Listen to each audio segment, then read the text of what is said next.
Well, why don't we talk about NASA some more and their ridiculous science? That's always fun. Okay, ask them now. Are they seeing anything? I'm seeing something for whatever Good. that's worth. Right, that is worth something. But are you looking at the YouTube feed channel of John Savage, or are you seeing something in the room, Josh? Well, now that's a good question. Yeah, we've got video now from Globebusters. John has it. Globebusters? Are you on it? Good. Globebusters are on the chat. There we go. What they call disorganized, grabastic pieces of shit. I call that cooperation across the plane. Thank you very much, Tayside and Globebusters. If that's Globebusters, if that's Jeren in the chat, then can you make yourself known? And if you want, we can pass you a link to join us and possibly recover this abortion of a show. Section, sorry, our segment of the show. The first one was very good. I thought it went rather well for 4 questions. Yeah, the first part was nice. So, right, anyway, here we go. But this is the spirit of Iron Realm. That which we can't do alone, we can do together. And that's the key point of the movement too, Josh. You're right. Go for it. If nothing else, I'm smiling more now than I was when I was talking about 4 questions. I'm biting down on a bit of wood. No, that sounds terrible, doesn't it? Oh, don't go there. It's a glass of wine. Don't go there. Too late, John. Anyway. So, this segment basically was in response to a YouTube video made about a video that I put out, and I'd like to say from the outset that I'm not a YouTuber. I don't make videos, and I mean, I also don't do experiments particularly well for that matter. But which is why on my experiments I put a caveat in there that reads, let me see. This video is not intended to provide proof of anything to the viewer. It is provided as evidence in order for the viewer to conduct their own experiments and build on this knowledge base. So, getting that out there straight from the start, it's been claimed the best experiment in the world. Yeah, this is not the best experiment in the world. This is an experiment built on a budget of 0, and so as such, I do not have a quartz clock watch mechanism or precision bearings and the whole 9 yards. So what these videos were, the Gyroscope trilogy, as I'm going to call them, is what they were is to get the concept of the gyroscope out there, the concept of the rigidity in space, and the whole concept that if you sat in a room and understood a gyroscope and the rigidity in space, you could theoretically come up with the idea that gyroscopes would be absolutely useless on a spinning ball. Whether it's hurtling through space or whatever, if it's just a spin and it's just a ball, the gyroscope would be of no use whatsoever.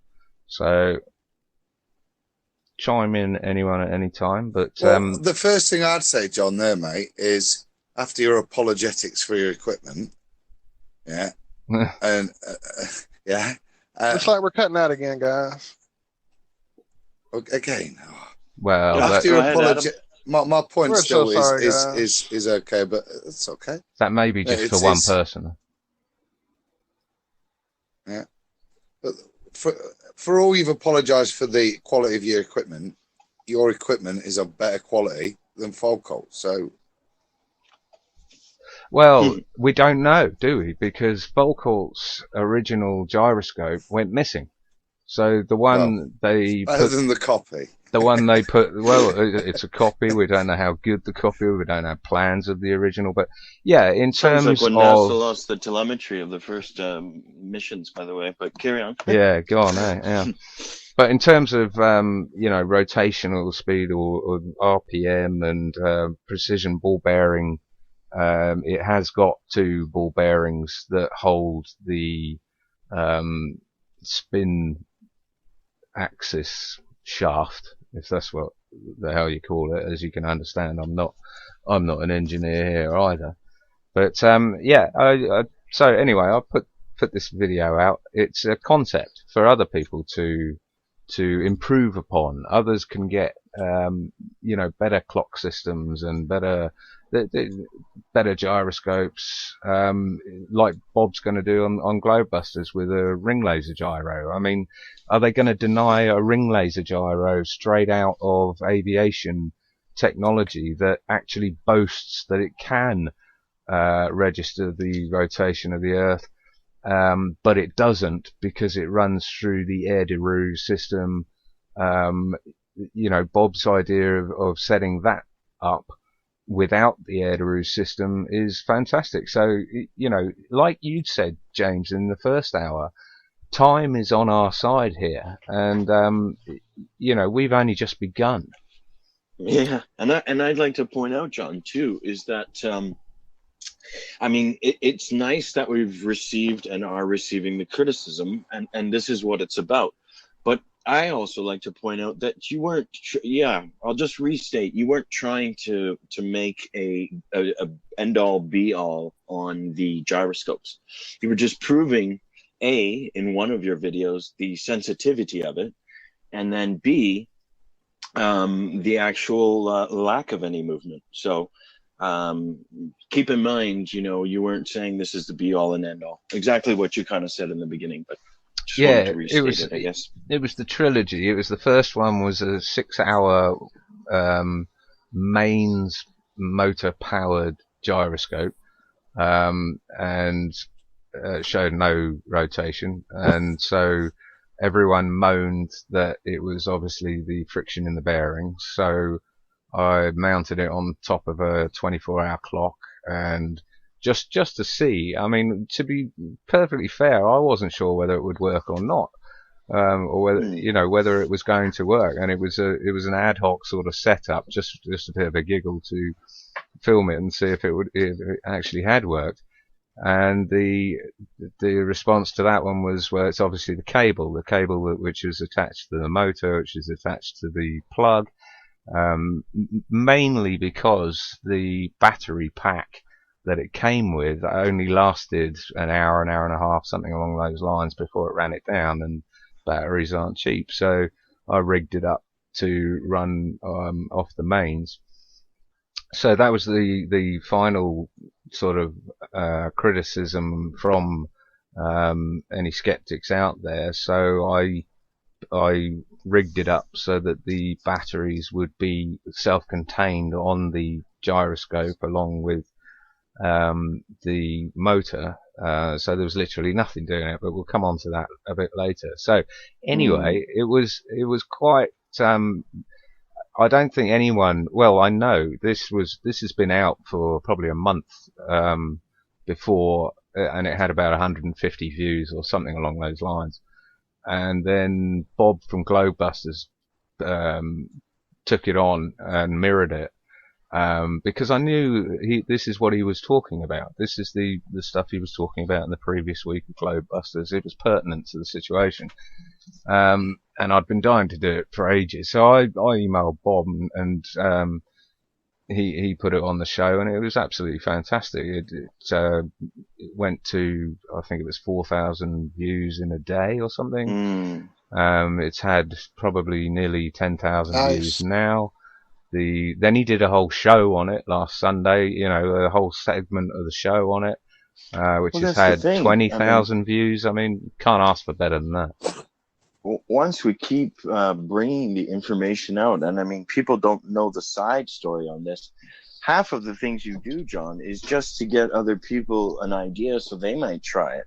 And that's the simplicity of it. And that's where, the whole movement works, because Even in our own Iron Realm, like I'm at a much different level, and so are some other people. And for me, your constant explanation and working through it has finally allowed me to grasp the gyroscope.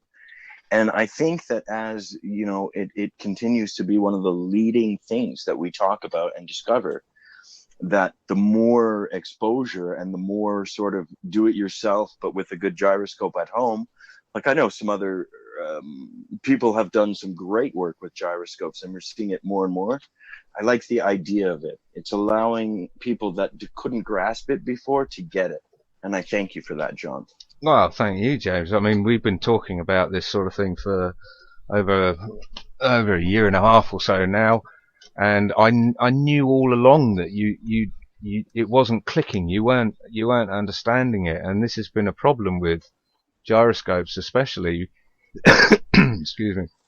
Is that it's a very difficult thing to explain without graphics, and it was only the other night that it clicked for you, wasn't it? That we went through a scenario of the gyroscope being on the equator, pointing at the ceiling at 12 o'clock, and then pointing at the floor at midnight, and then it sort of clicked. But you know, if it's taken that long, and we've spent hours talking about this, I know we chat weekly, yeah. So if it's that difficult for you know, yourselves to understand it, then you can imagine what it's like for other people. But this is where I have to, you know, put a shout out to Sly, because he's got some awesome quality video graphics and editing. I mean, when I saw the video, I was like, wow, this is you know, this is some serious time and effort's gone into this. So yeah, I thought we may as well give him his shout, and maybe see if we can address some of the concerns, because a number of the concerns I have heard a number of times. I don't get involved on the comments generally on YouTube. I haven't got time. I'm on Twitter if you want to find me. So when someone put out the video, when Sly put it out, then I thought, fine, let's tackle those. But I will say that this is probably a one-off, unless other legitimate claims come up. I really do, you know, unless I see a video of a gyroscope being run and claiming that it is showing the turn of the Earth, then I'm pretty sure we've almost covered, or by the end of this segment anyway, we will have almost covered all the concerns that people had out there. Anyone else got anything chime in at the moment? I'd ask a question. Is the rotation of a gyroscope and its change relative when it moves relative to the position of the Earth stated as a proof of the globe? Can you say that again? So is the movement of a gyroscope, when we look at the old instructional videos of what a gyroscope would do as it moves around the globe, does the globe Earth hypothesis state that the gyroscope will be different if upon rotation of the Earth? Well, the answer is yes, that I'm aiming for. Well, it'll answer. It's like gravity. It has one answer for one thing. It has another answer for another thing. So, or Coriolis, it works on this. It doesn't work on this. So, yeah, they will show you on, you know, on a graphic, on a science site or whatever, that you know, the correct motion of a gyroscope going around the globe.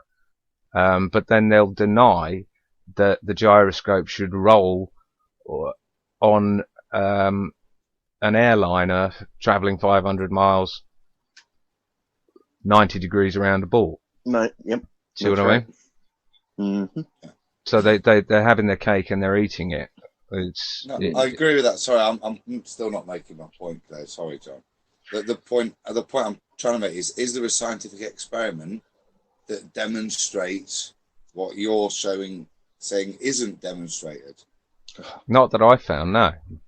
You mean a modern Foucault mechanical gyroscope showing the turn of the Earth?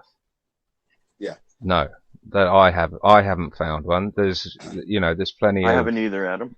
There's only memes. the postulate. So the point I'm making then is there's only the postulated one that the original equipment doesn't exist, and there's only a model that proves that is the thing that is used to state that the Earth rotates. As far as I Correct. know, the only ones that are testing this are flat earthers, and it within the last 2 years. Mm-hmm. Even though the textbooks say that this experiment proves that the Earth rotates. Correct. Yeah. Which is why it caught my eye. Yeah. So anyway. So let's just get into it. I wanted just to say, John, too, remind me about the bearing, because that was one thing that kind of irritated me a bit. I know I shouldn't be, but the bearing and the bushing, we will get in that, right? James, I want to reiterate one more time, just as another caveat. I know for John, but also for IronRealmMedia, this really is a one-off. We're not going to be reactionary, whereas we're not going to make all these reaction videos or response videos to every little thing that comes our way. This was just sort of the first one, and it seemed appropriate, so that's why we're doing it now. Not just that, realistically, there's a bloody good reason that we're making this video, and that's because of what John is demonstrating, and that some of the ridiculous statements and some of the well-constructed but not necessarily valid arguments that have been postulated as well, at least deserve a response to John's video. We're not responding to anyone.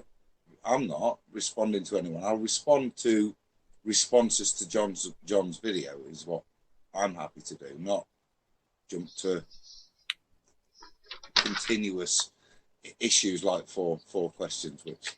Oh yeah, and you got to keep in mind too, this whole topic is happening, and we're doing this all because of Globebusters and because of the gyroscope itself and John's work. It's in the forefront right now, and it makes sense for us to cover it. So yeah, that's what I mean. The significance of John's work, whatever people think, there's been a huge attack on it.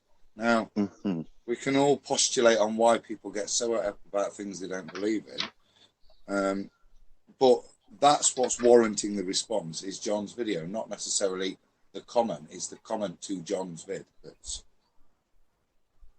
giving my effort. Right, so Correct. yeah, I go along with all of that. So I think this is the opening statement, and we've had permission from Sly to be able to go through this. And I'll paraphrase, but ultimately this yielded a 2-hour Earth rotation test. So he's claiming somewhere along the lines, chime in if you understand what these claims are about. But anyway, well, there's a pre-assumption straight in there, possible that it's impossible to turn off the Earth, as in the spin of the Earth. So immediately there's a presumption that the Earth is spinning, but the existence of this very turn is what we're ultimately trying to test for. So, the point of the experiment is to test whether the Earth is turning, and he's saying that it's impossible to turn off the turn of the Earth. So that it was something along the lines you were mentioning, Adam. If the Earth did turn, and yeah, I would quite happily concede that yes, I'm not aware of any switch that turns off the turning of an Earth if the Earth turns. No, you'd have to create a new Earth turning in order to, or not turning, in order to test this. It's a bit of a moot point. The point is from my logic there, that's an attempt to assume that because the Earth's rotation is constant, that the gyroscope lines up with that and adjusts because of it. For it. And then on the end he says, and possibly something worse in the process. So I'm interested. I have no problem with that statement, right, John? But it needs to be supposed with some other evidence to support that assumption, which I assume that's what that statement he's making, because it's one of those obscure statements that it's not very clear. So I'm making an assumption as to what it means, but yeah, you know, yeah. So he sort of goes through and says that I've produced another gyroscope video, so he's also seen the others. Despite the manufacturer's statements, he claims that the gyro gimbal is sensitive enough to allow the gyro to counter the rotation of the Earth. Yeah, so that's correct. I contacted the manufacturers, and they claim that it wouldn't do. It wouldn't register the rotation of the Earth 15 degrees per hour, so he's correct there. Of course, Globebusters jumped all over it. Well, mainly because Globebusters have been following this for, a number of years now, and they have these gyroscopes themselves. They've been following Rob Durham and myself. So this would be why they jumped all over it, is because someone actually got off their arse and did the experiment that should have been done, by all the ballers who are meant to be disputing it. It should be in every museum next to the pendulum, shouldn't it? It should be next to the pendulum for everybody to look at. Every classroom, to see. Tiny little thing. So here he says, instead of a globe, there should be a gyro. Yeah. So, well, one day, mate, one day. But here he says the gyro is of fine and precise construction, and its axial sits on ball bearings for smooth action. Yeah, and that's correct. It's got 2 little ball bearings in there. However, the gimbal has no bearings. Well, that's just patently incorrect. It does have bearings. It's just his definition of a bearing seems to be quite off at the moment. Okay. So we'll come back to that, though. We'll come back to bearings very rigorously. John, before you go on there, this is, all this detail that's now being criticised after the event is the purpose, and this is the point of what you've done here scientifically. Taken the first experiment, looked at it, looked at what the manufacturer said, looked at what we thought was discernible by the device and not discernible, and tried to test that. The second bit of what's being criticised, the assumptions that people assume you are making, isn't that? It's you trying to figure out whether your first experiment had any faults in it that you could appraise further. And that's what this second experiment is, and the third, and so on. Do you know what I mean? That's what's so frustrating about the way in which the criticism is constructed. It's not done in a positive scientific search for knowledge. It's done in a ridicule, everything's wrong, you're full of nonsense way. And that's not scientific. I don't think much is ever discovered from the folks that contribute in that manner. But the point I'm making is this again contributes to me, that showing that you're doing stuff in a proper scientific manner. The next experiment will be better and better and better. Well, that's what I was let me cut in here. That's what I'm saying. And that's why, regardless of how the critiques are coming through in our head, and I don't want to give it too away, but this is all laying the groundwork for the checkmate, because this is people don't know the behind the scenes of where this was filmed and how it was filmed and what's going on. Like, this is all laying the groundwork for people like Globebusters or us or other people, Rob Durham, to actually get that high powered equipment, set it up properly, and then it's checkmate. So to me, I love the process either way. I know where it's heading. Yeah, it's like you say, it's a process, it's a journey. It's we're trying to, like I said at the beginning of every video, this is a knowledge base to be built on. I'm not saying this is the best gyroscope, this is the best bearing. This is the best. You know, that's not what I'm on about here. It's a proof of concept, and the concept, no matter how crude, could be said by people watching it to have been proved. But it's interesting in the comments. I don't look at the comments too often, but someone said, "Nice work again. My question is, do you think John knew the cable was the issue, but put the video out anyways, just to have flat earthers try to claim to have proof against rotation, or do you think it's just an honest mistake that he made?" I know the Globebusters. Right, so this is the thing that does my head in, right, John? All these people, right, I've just said and given you merit for a scientific approach, not in just one experiment, but the second one, which builds on the criticism of the first, right? Now, that's science. What science isn't is somebody running the mouth off with statements of criticism that they then don't back up and present in a falsifiable scientific way. So whatever they're saying is kind of irrelevant anyway, because it is only comment, unless they back it up with your falsifiable. And that cable comment does my potting.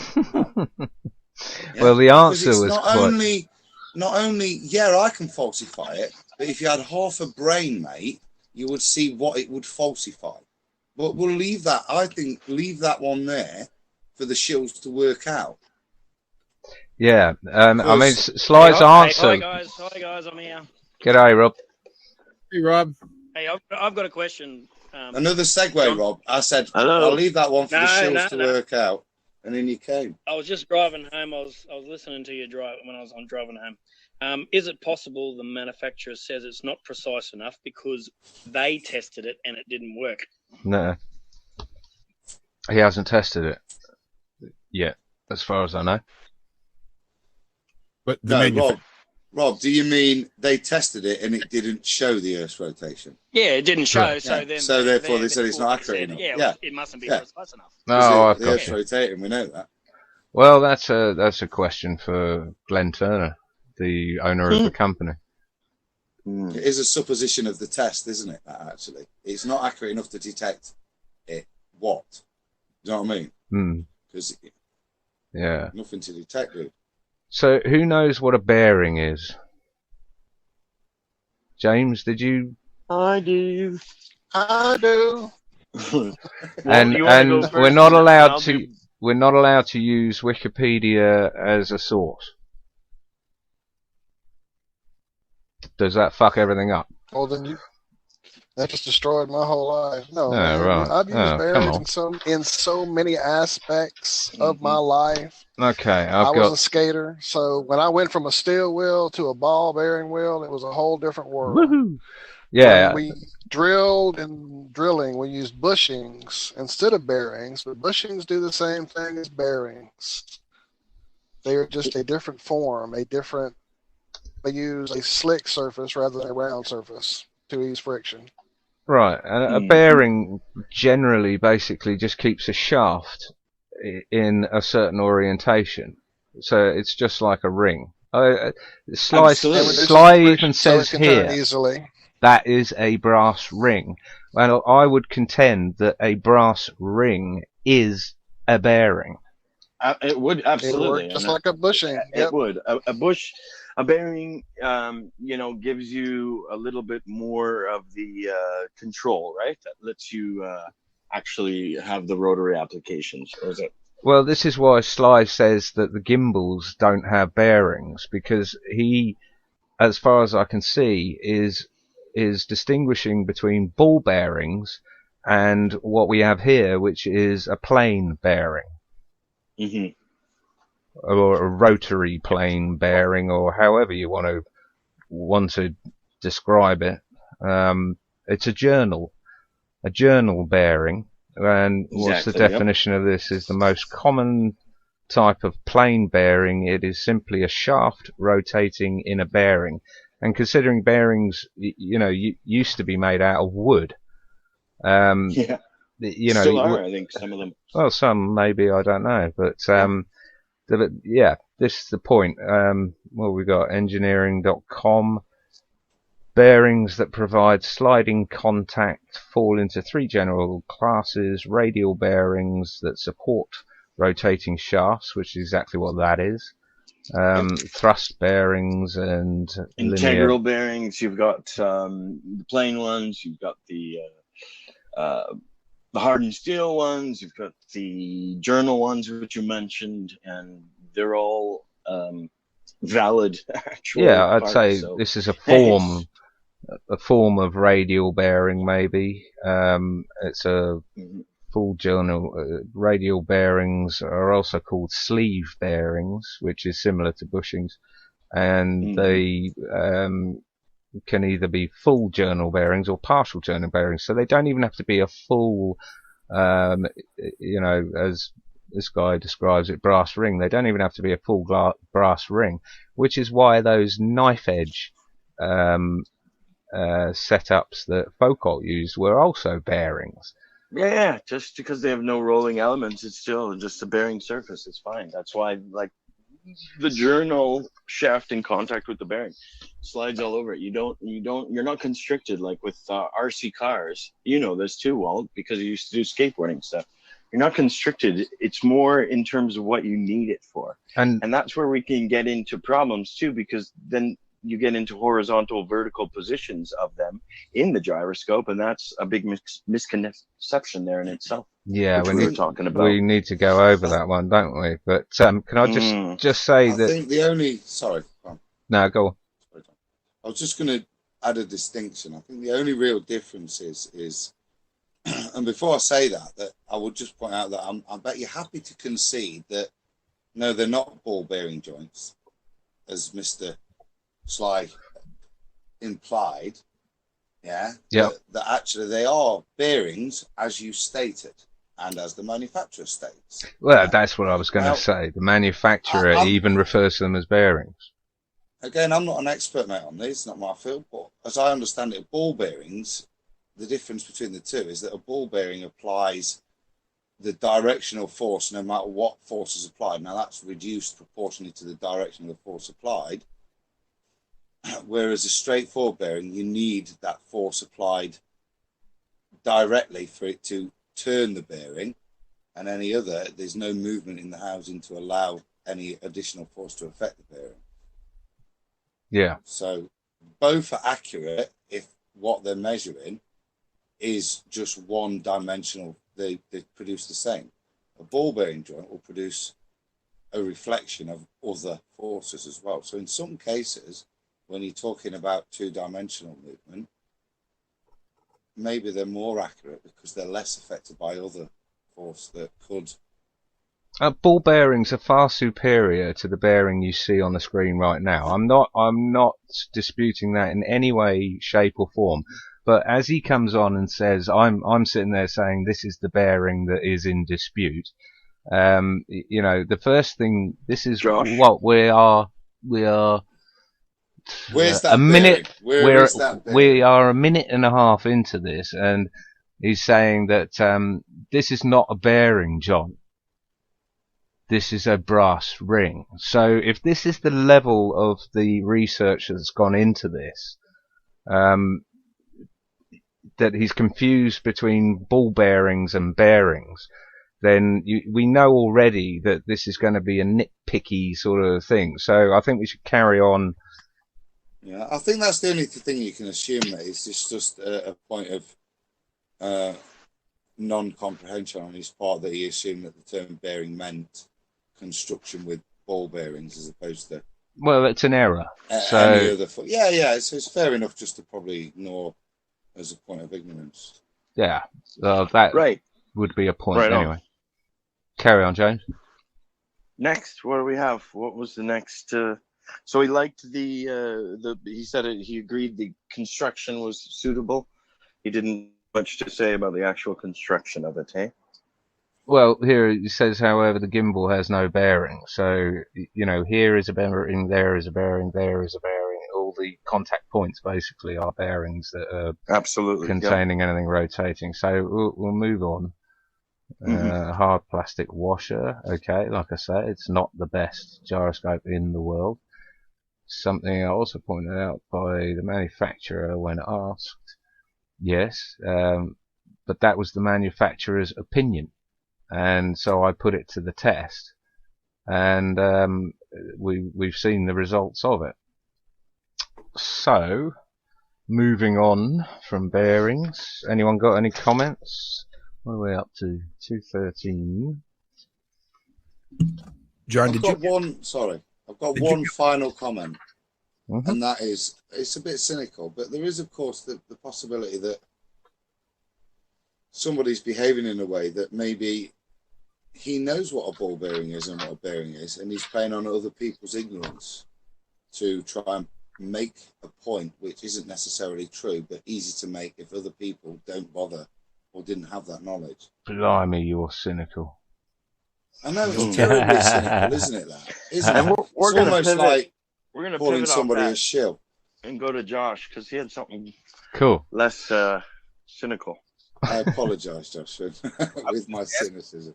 If we'd addressed Wolfie's comment yet on the video, Wolfie6020, he posted a.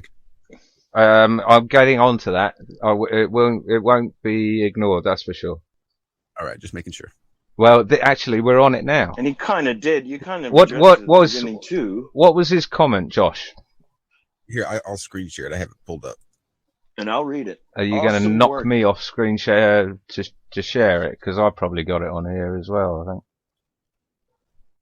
I won't have to. You'll have to click on my icon to share it. You'll have to stop screen sharing and then click on me. Can you just read it out? I sure can. It says, wait a minute. It's not my job to read it. It's Gino's job to read it. I guess I'm reading this one. Awesome work again, Sly. Brilliantly debunked. The funniest part to me is that none of them can ever spot the mistakes themselves. They swallow anything, no matter how poorly executed, if they think it supports flat Earth.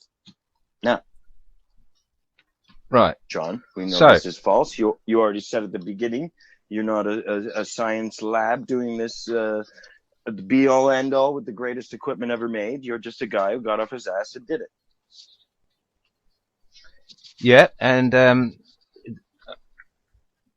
okay, so I'm going to slap somebody. What we've got here is Sly is pointing out a very logical observation of the experiment, that a clock ticks and the Earth apparently. Same one. Go ahead. Sorry. Nope. You go right ahead. Well, I was just going to say that in light of Wolfie's 60-20, is it? In light of his comment that none of us ever spot this shit or something along those lines, wasn't it? He was talking to the little mistakes in your production, like the wire moving the gyroscope. It is really, really well. This here is the main crux of Sly's video, is that the clock ticks, but the Earth moves consistently slow. So this is what you need to address most. Yeah. Well, this is what I'm trying to get across, is that this was addressed on IronRealmMedia on January 4th by Adam. I think it's a great idea. I think it's a really, really intelligent thought to have had that. So, do we have that queued up? Yes, sir, I do. Bear with us, folks. So, instead of reinventing the wheel, let's talk about how we talked about this. What was that? A month ago? Yeah. So why are you doing that, Rob? I was going to say that was my only concern, that whatever the quality of clock you got, whether it was a tick, and therefore it was just the motion that the gyroscope could respond to with the Earth, which isn't replicating the Earth, and would be bigger as well on that small scale. But if you've got smooth turning gearing on it, then there's no argument in terms of the mechanism that's replicating the rotation. There it is.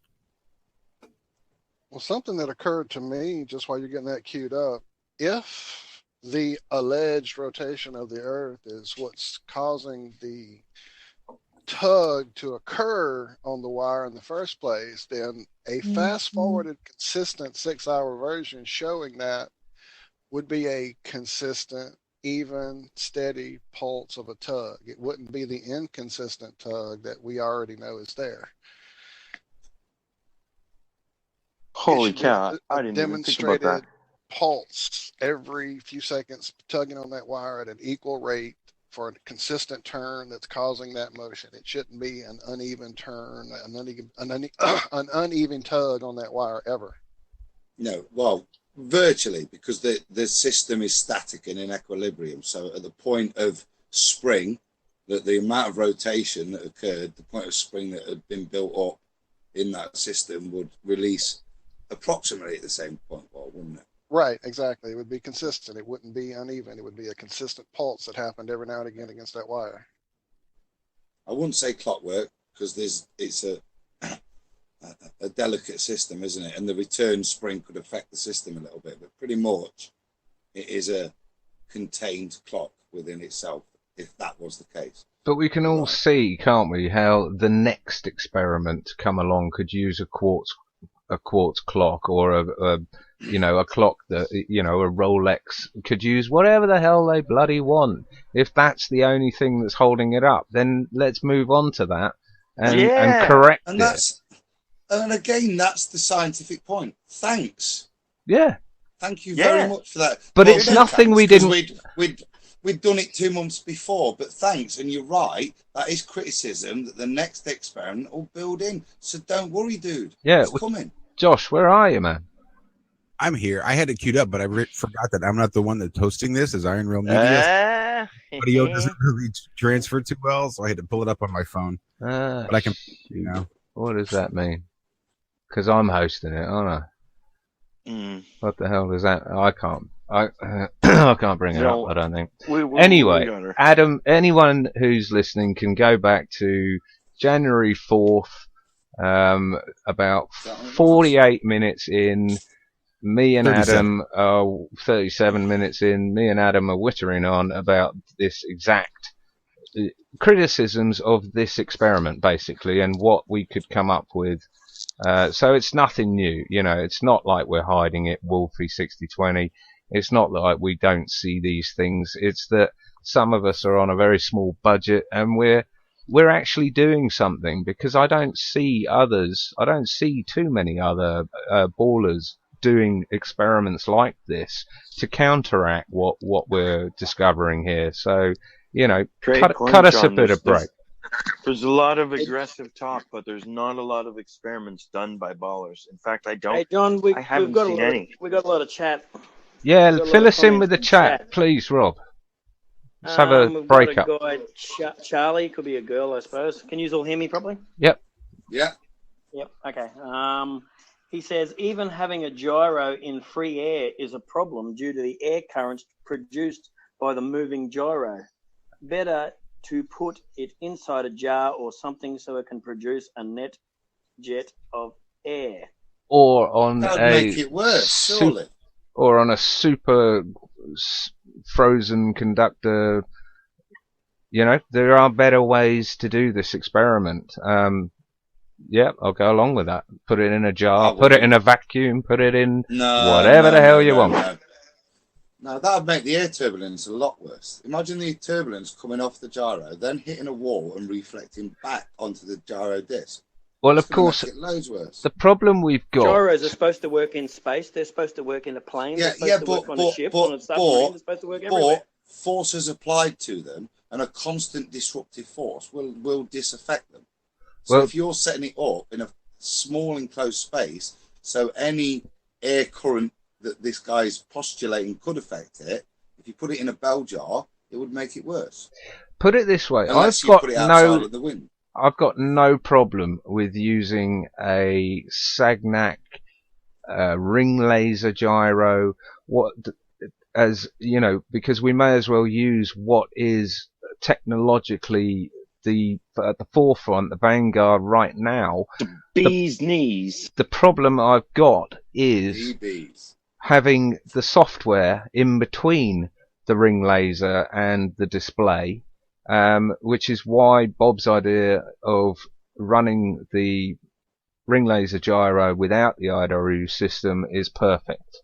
So what's the response going to be once we take out the mechanical element of this experiment? The reason I wanted the mechanical element in this experiment, okay, we can sit here and argue about air turbulence and eddies all day long, but the fact is that anyone with enough curiosity out there can go and buy this sodding thing and try it for themselves, or buy a better one, or make a better one.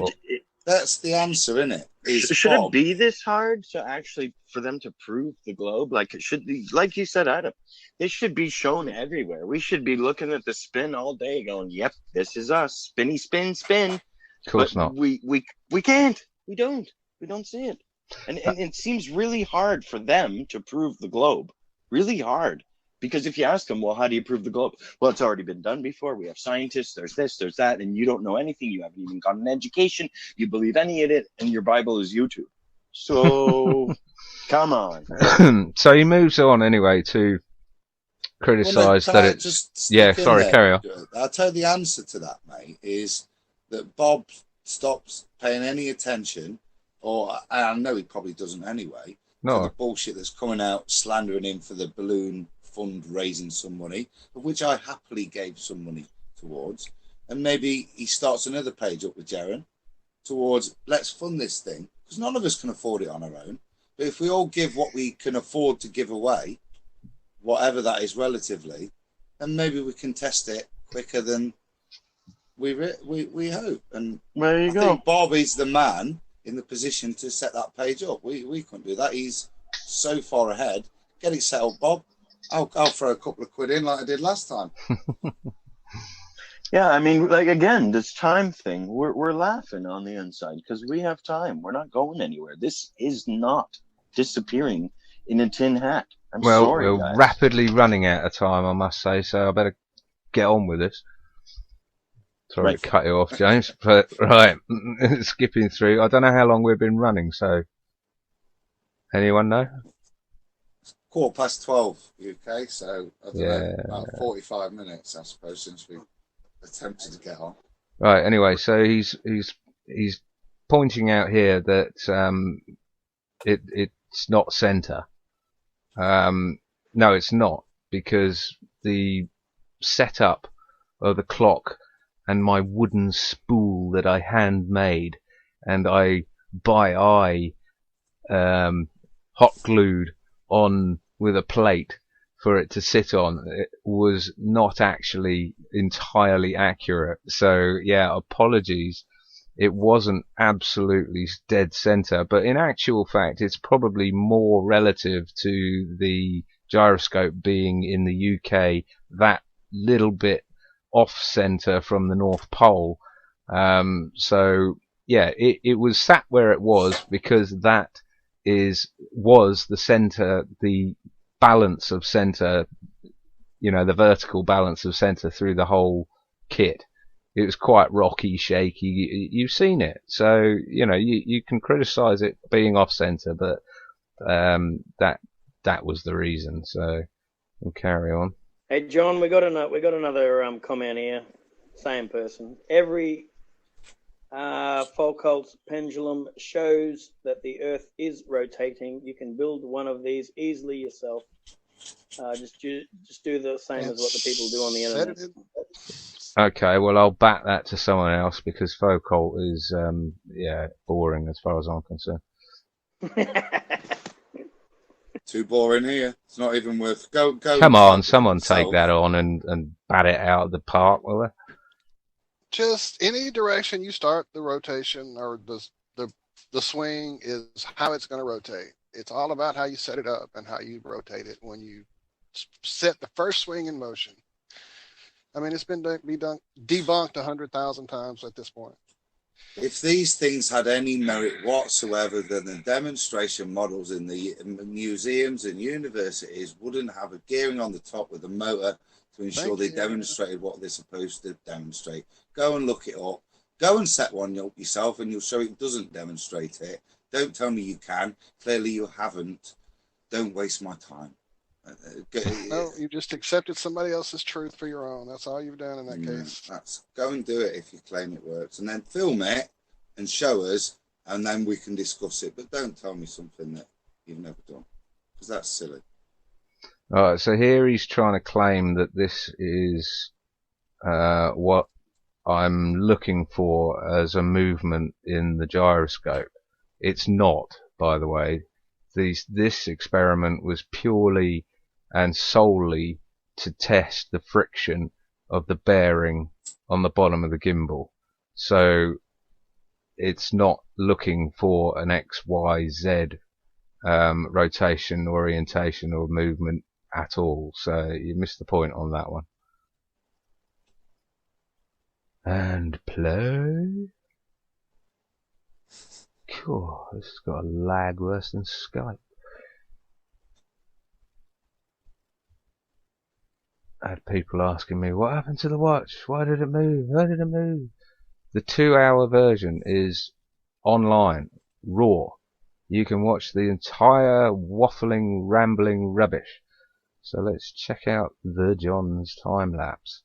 Okay, so here he's analysing. I thought it was gravity, mate, that was moving the watch. Gravity, I don't know what that is, mate. Sorry. Full 6-hour version first of the original experiment. Watch the 6-hour version, then go watch the 2-hour version. And bring popcorn. Yeah.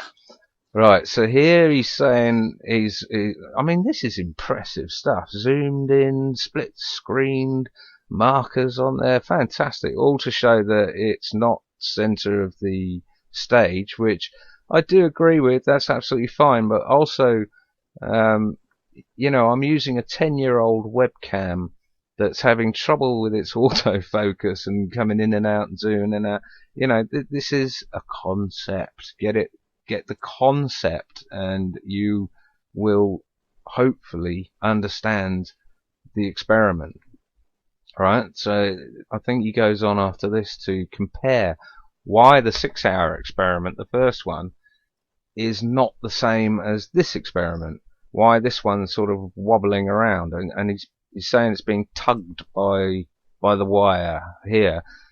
So the clock rotation thing is going clockwise, obviously, and the wire is running off away. You know, if it was holding the motor, surely the wire, which we can see coming down here, would be coming from up there to hold it taut, to hold it in place. Let me try and pause this, see if anyone's got something to say. Pause, crying out loud. That's what me and Walt were alluding to, really, isn't it? That the direction of the force that could be applied to the motor, if it was applying a force, would apply a force that would demonstrate false rotation, because it would pull it down. It's not pushing it up, is it? It's the wires that way, and unless you're secretly off camera shoving it up by whatever ratio it is that you'd have to shove, John. Well, do you know what I mean? That's what's being accused here. He's saying that this one on the left here is being constantly manipulated, are his words, as far as I can remember. And the difference is the one on the right here is on a kitchen table, firm and fine, and the one on the left is not on a kitchen table. It's being rotated on the top. This thing weighs over a pound. So the scientific way, John, to refute that statement isn't to do a silly video where you claim it, that you're falsifying evidence, which is disrespectful, okay, for someone that's clearly there making an effort, all right? The way to do it is to go out and prove it by falsifying that experiment. So go out, mate, and falsify the experiment. And you make sure you compensate for the rotation of the Earth, just like John was doing, because that's what he claimed was happening, precisely to keep that gyro where it's supposed to be. Well, I look forward to that falsified bit of evidence, because that's what he's accusing you of, that you managed, John. And you must be amazing. Here's what he's saying. This is what he's saying in answer to that guy's question as to whether I knew this or whether I'm deceiving or whatever. He says, well, the root of his video was to show that the gyro could hold position in spite of the base below it, in spite of the base moving below it, thereby disposing of the friction issue, which I easily explained with the clock versus Earth experiment. But he did a part in the video where he specifically showed himself moving the base to show the freedom of the cable. If I recall, he even mentioned it. However, in displaying it, you see the gyro rotate when he either pushes or pulls the cable, while the gyro is spun up. So he not only botched proving no rotation, but rather arrogantly displayed his cable as a culprit.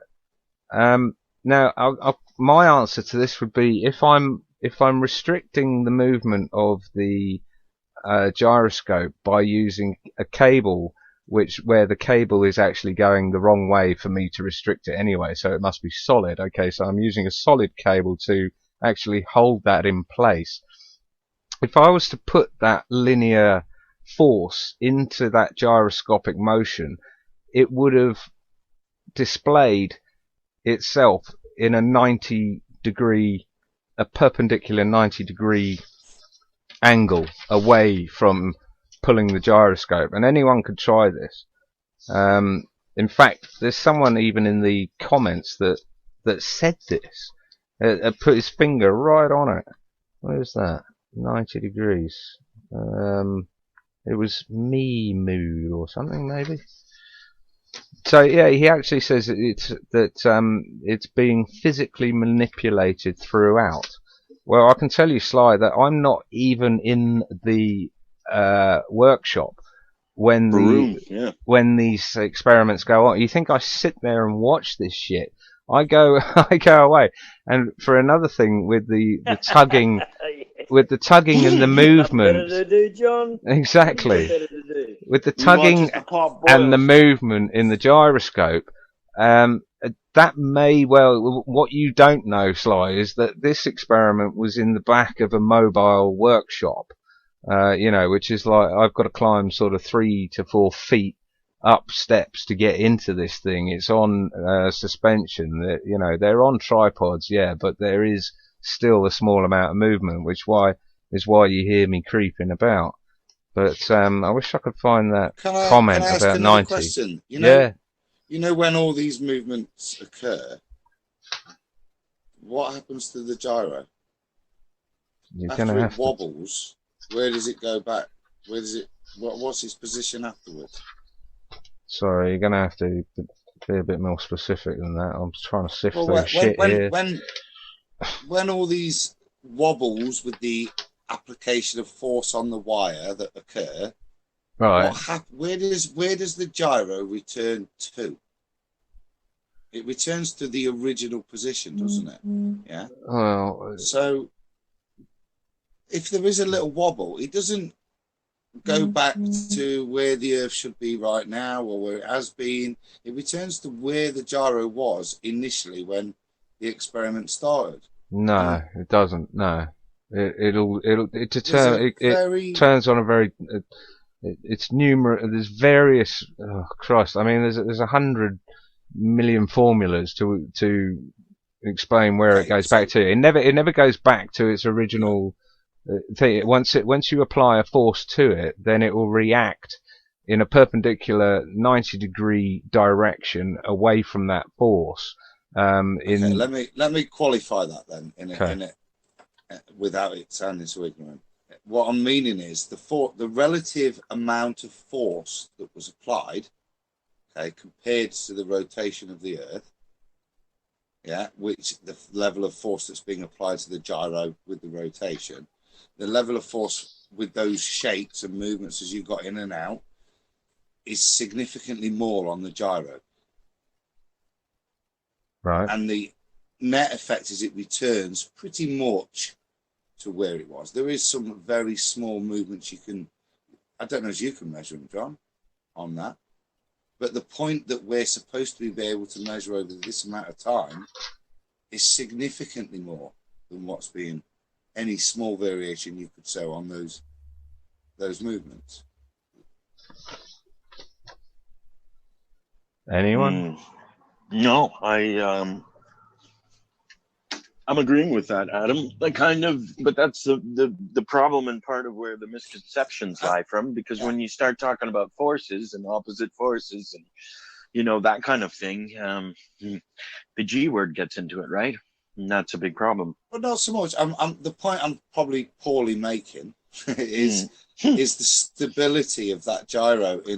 John makes the point, and they don't return back exactly. That's why compensators are needed. But in reality, in effect, for what we're measuring on that protractor, the return is returning back to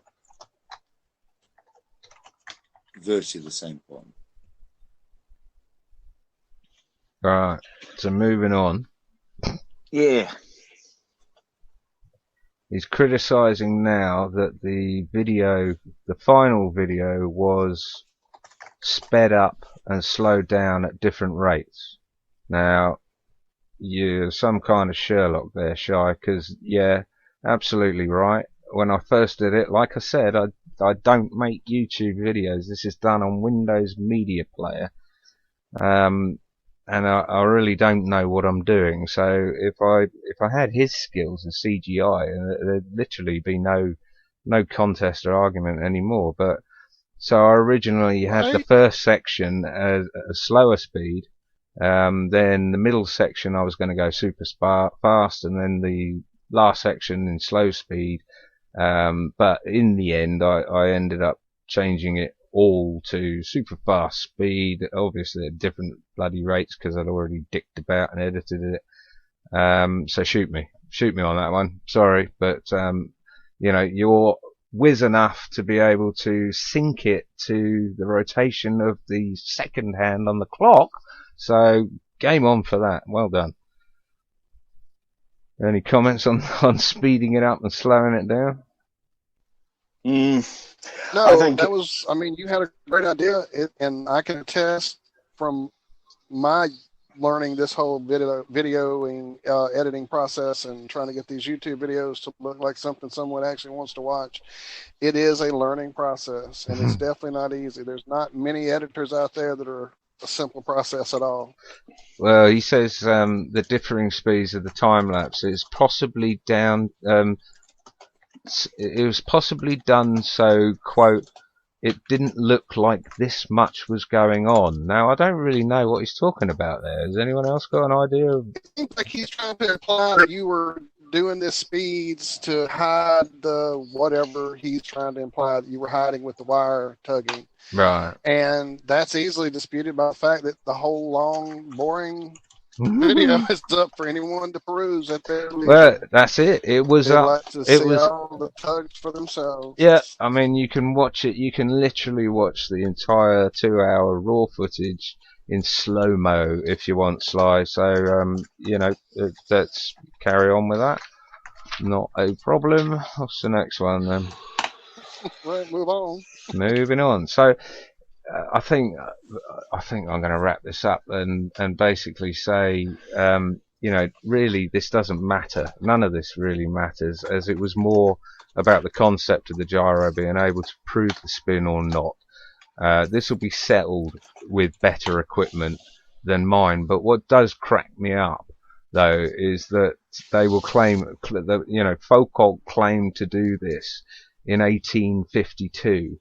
And nearly every baller will buy that lie, without, they never even saw it. So you're seeing something here. Now show me something. I think it's a good point too, is just, you mentioned earlier is we don't really see experiments like you see from flat earthers or whatever. I hate the term flat earth because there's so many variables that we're willing to embrace. But, we really don't see anything from them in terms of experiments to actually rebut the experiments that we're making. Do you guys notice that? Well, the only one I can think of is Stephen Hawkins and his laser test to show the horizon, which was one of the most poorly executed farces I'd seen in a long time. Compared it was to what scientific, mate. He took a WWE wrestler with him. Do you know what I mean? There was no room for error on that. Compared he was taking top minds. Dr. Zach's effort, that was appalling. That's very kind, isn't it? From running it against it in the chat room even right now, I was saying, Foucault's John, pendulum and Foucault's pendulum, you can make it yourself. And so I say, okay, well, if you make one yourself, show me, and then we can address it. Yeah, can you ask anyone in the chat that's suggesting to make it themselves whether they have actually made one themselves? No. Because I doubt any of them live in cathedrals. They haven't, and that's the whole point of it. It's just relying on somebody else's. That's what we all encourage. Yeah. I mean, John, you've said it numerous times here. Take this experiment, improve it, better it. You've attempted to do that by removing the water situation with the battery pack. But any of the things we've posted, I attempted a moonlight experiment and got problems with the concrete and the radiant heat and all that, and we'll move on and do another experiment. Yeah, totally. I've yet to see any of those people that poo-pooed it put up their experiment that they did to prove it wrong. I've yet to see those experiments get posted. Rob's taking pictures and uploading video. I'm going to be doing a Bedford level out in Alberta over a 6-mile lake. Like, we are doing this stuff. And we're all doing this on the shoestring or no budget. I mean, that's the other thing we want everyone to understand. That's why we all got together doing this, is we were all out there doing this stuff for ourselves, to prove for ourselves, doing experiments on the cheap. A cell phone has a camera. You can do amazing things with it. You would be surprised what you can see with a cell phone camera. Yep, absolutely. All good stuff. Hey guys, can I play my... Yes, mate, definitely. Absolutely. Yeah. All right, I'll just set it up. Do you want to just tell us a little bit about it? What is the interview? Just frame it up a bit. Okay. We got a guy called in Australia here. We got a guy called. You all can hear me properly? Mm-hmm. Yeah.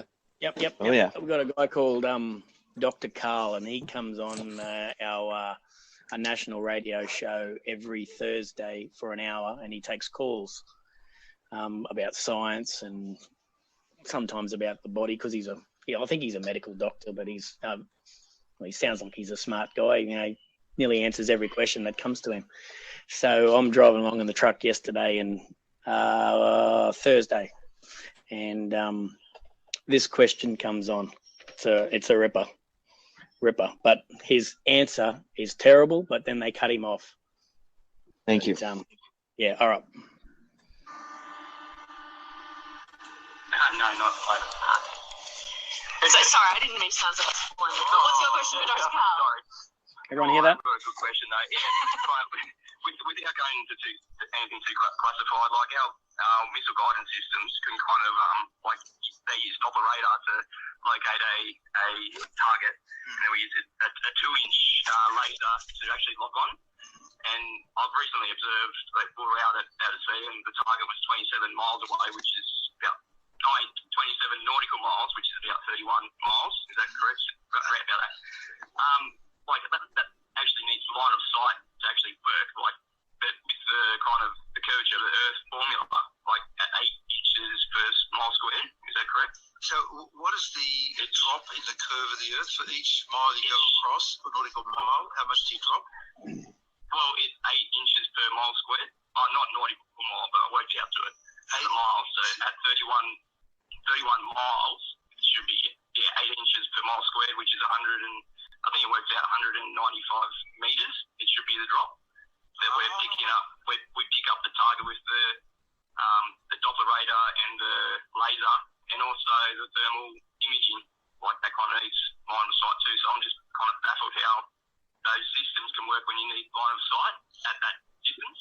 Okay, so presumably you've got a high antenna, so that you can then come around the curve of the Earth. It's the famous 1, 2, 3 rule, which And that was virtually it. There was a little bit more to it, but he just waffled on. But his answer was, I presume you have a high antenna. But you all heard that properly, did you? Yeah. Well, Sound. a little soft at first, but yeah. Yeah. He says he's talking about thermal imaging, so he was picking up ships that were a long way away via thermal imaging, which is another great proof, isn't it?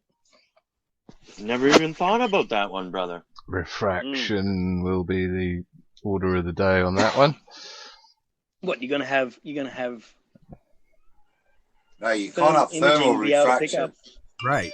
The heat signature isn't going to Yeah, refract. yeah, no. If you say so. Can't have it. No, it's going to dissipate straight into by a straight line of the wave of the heat, isn't it? Because it's not carried by some kooky light. It's been converted from light into heat. So no, that was. I thought I was driving along. I thought it was great, but shitty answer. Crappy answer. That's classic.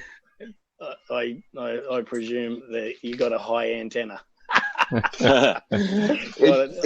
it just goes to show you that what the people were saying in the chat about the flat Earth movement minimizing and diminishing in size is really not accurate. What we are seeing is a growth in it and a steady conversion rate because of the time formula that we've laid out. But yeah, And we're in it. We can see it growing.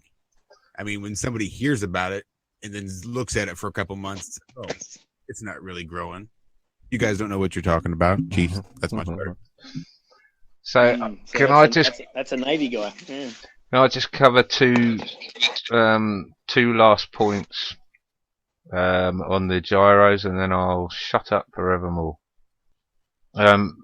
Just responding to a comment that came in with from Zombie, you know who you are, who said the heavy battery pack will create more friction in the gimbal bearings, making the test useless. By the way, that's not an excuse, that's a fact. Well, Zombie, I'm sorry, but when I took off the counterbalance on this side and I replaced it with a battery pack and left the motor on this side and weighed the entire thing again, it came out 25 grams lighter than with the motor and the counterweight, which was the original 6-hour experiment. So in actual fact, this one would be more sensitive than the bearing test and the 6-hour test. So sorry to rain on your parade there. And that last comment, there was one, we were talking about 90 degrees from Meeborg.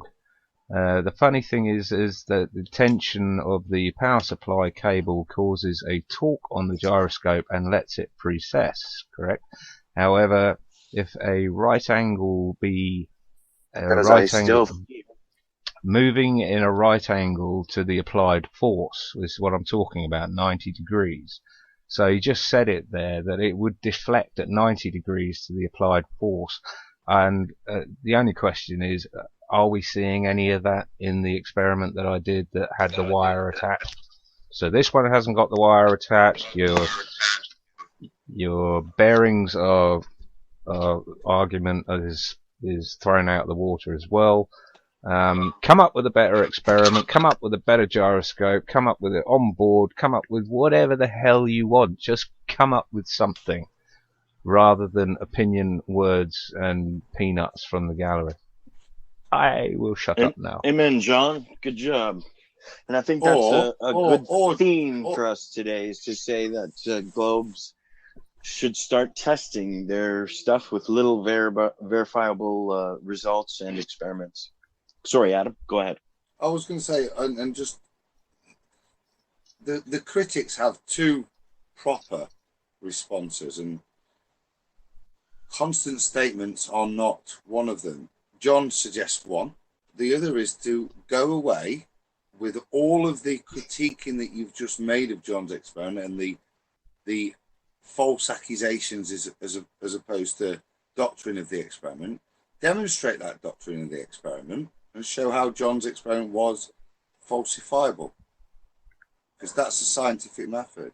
Use the scientific method like John's done. Don't sit there and moan, but show us something, because it's tiresome responding. Look at the Falkirk's pendulum responses, you know. These people out there doing real stuff, you know, and have a bit more respect. Thanks, Adam. Absolutely. Yeah, good. Well said, Adam. As in, give me a good point to respond to. I've got no problem with arguing, but don't, you know what I mean? Come back, as we showed with the comments back in January, come back with something that helps us, unless, of course, you don't want to find the truth. That's what we're after. We don't want to prove it flat, round, whatever. We want the truth. I'm not bothered what shape it is. Don't care what shape it is. But I do want the truth, and I know that I'm not being told the truth. Now, you guys seem to be happy to accept the truth. Well, then don't get involved if you want to. If you're happy with the truth, stay out of it. It's fine. Yeah. I have done now. Sorry, mini ramble. But... No, I agree. I've done what I can for my budget. Now let's see what you can do. And of course they'll throw up Brian Cox in his vacuum and dropping shit and hammers and stuff, but it's not what you've done. Show us what you've done. We're not interested in what you've read, what you've seen. Show us. Yeah, because all science should be able to be tested by ourselves, shouldn't it? Almost all. Empirical. Yeah. If it's not empirical, then it's not science. If it's not falsifiable, then it's not using the scientific method and therefore cannot be considered as scientific. It is theory, opinion, whatever. But this was common knowledge hundreds of years ago. This was the scientific method. When did science change to a hidey-tidy, we don't debate stuff anymore, it's been settled? When did it go from, let's actually figure this out, this is kind of exciting, I want to know, to, well, so-and-so just got in the peer review at Harvard, and yes, a couple of us think we should support his paper. Yes, yes. Like what happened to, like, It was the Royal Society. They know it's a globe. They know it's a globe, James. That's the difference between this one. Everyone knows it's a globe. But I would add that the detail in which academics study the shape and the size of the Earth is irrelevant. The level on which things are already assumed, they're not questioned. This is not questioned in terms of when you are looking at anything academic today, from medicine. Well, it would destroy any field. Yeah, it would destroy them. Relevant. Well, it's not that it would destroy them, James. But when you're looking and studying in that field, pick any field and any development field. The assumptions are there, and you don't question the assumptions that are given. But that's the problem with how we learn, right? We're taught to the emphasis is on memory and set piece answers that we have to remember how they fit into a theory that they've provided. It's not really like observational learning. It's more like factual learning, where the facts are already determined and you're memorizing them. And how good you are in life and how good a school you get in, how good where you get in to show your memorization skills depends on how astute you can record what the teacher says is law. Yeah, and that most basic of laws is something that you wouldn't question. That's the point, especially if it doesn't affect the field. Even in terms of like surveying and stuff, right? They know they don't accommodate for curvature. But it doesn't bother them because the Earth's a globe. It's fine. This is what it's for. Fine, because it doesn't matter really. Oh, that makes me think of Rob's friend. Rob's friend says that all the time. Yeah, so what? Yeah, maybe. Well, it's still flat. Doesn't matter. Or it's still a ball, Sorry. That's enough of my scientific apologetics. But realistically, people aren't going to question those fundamentals. You're never going to spot that in top science. We're all parrot taught what we're taught from school. But that kind of most basic, you're never going to question, are you, at that level, because you're not looking at it. It's only when you bother, like what we're doing now, to look at those fundamentals that you do start to question and go, hold up. Well, like Walt was saying with the moonlight experiment, that, you know, he did it in, 10, 15 minutes the other week. And it's in complete contradiction to what we've all been taught in science books to date. Yeah. And there's so many bits that I'd hold up the other bits. Once you bother to start to look, the whole deck falls apart, doesn't it? Nah.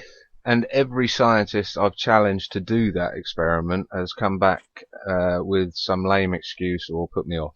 They won't do it, and it takes half an hour on a full moon night or whatever. I have an honest question, and again, I don't mind making myself look a little noob, but how does science explain? Like the other night, the moon, it was a real quarter, almost a real close sliver.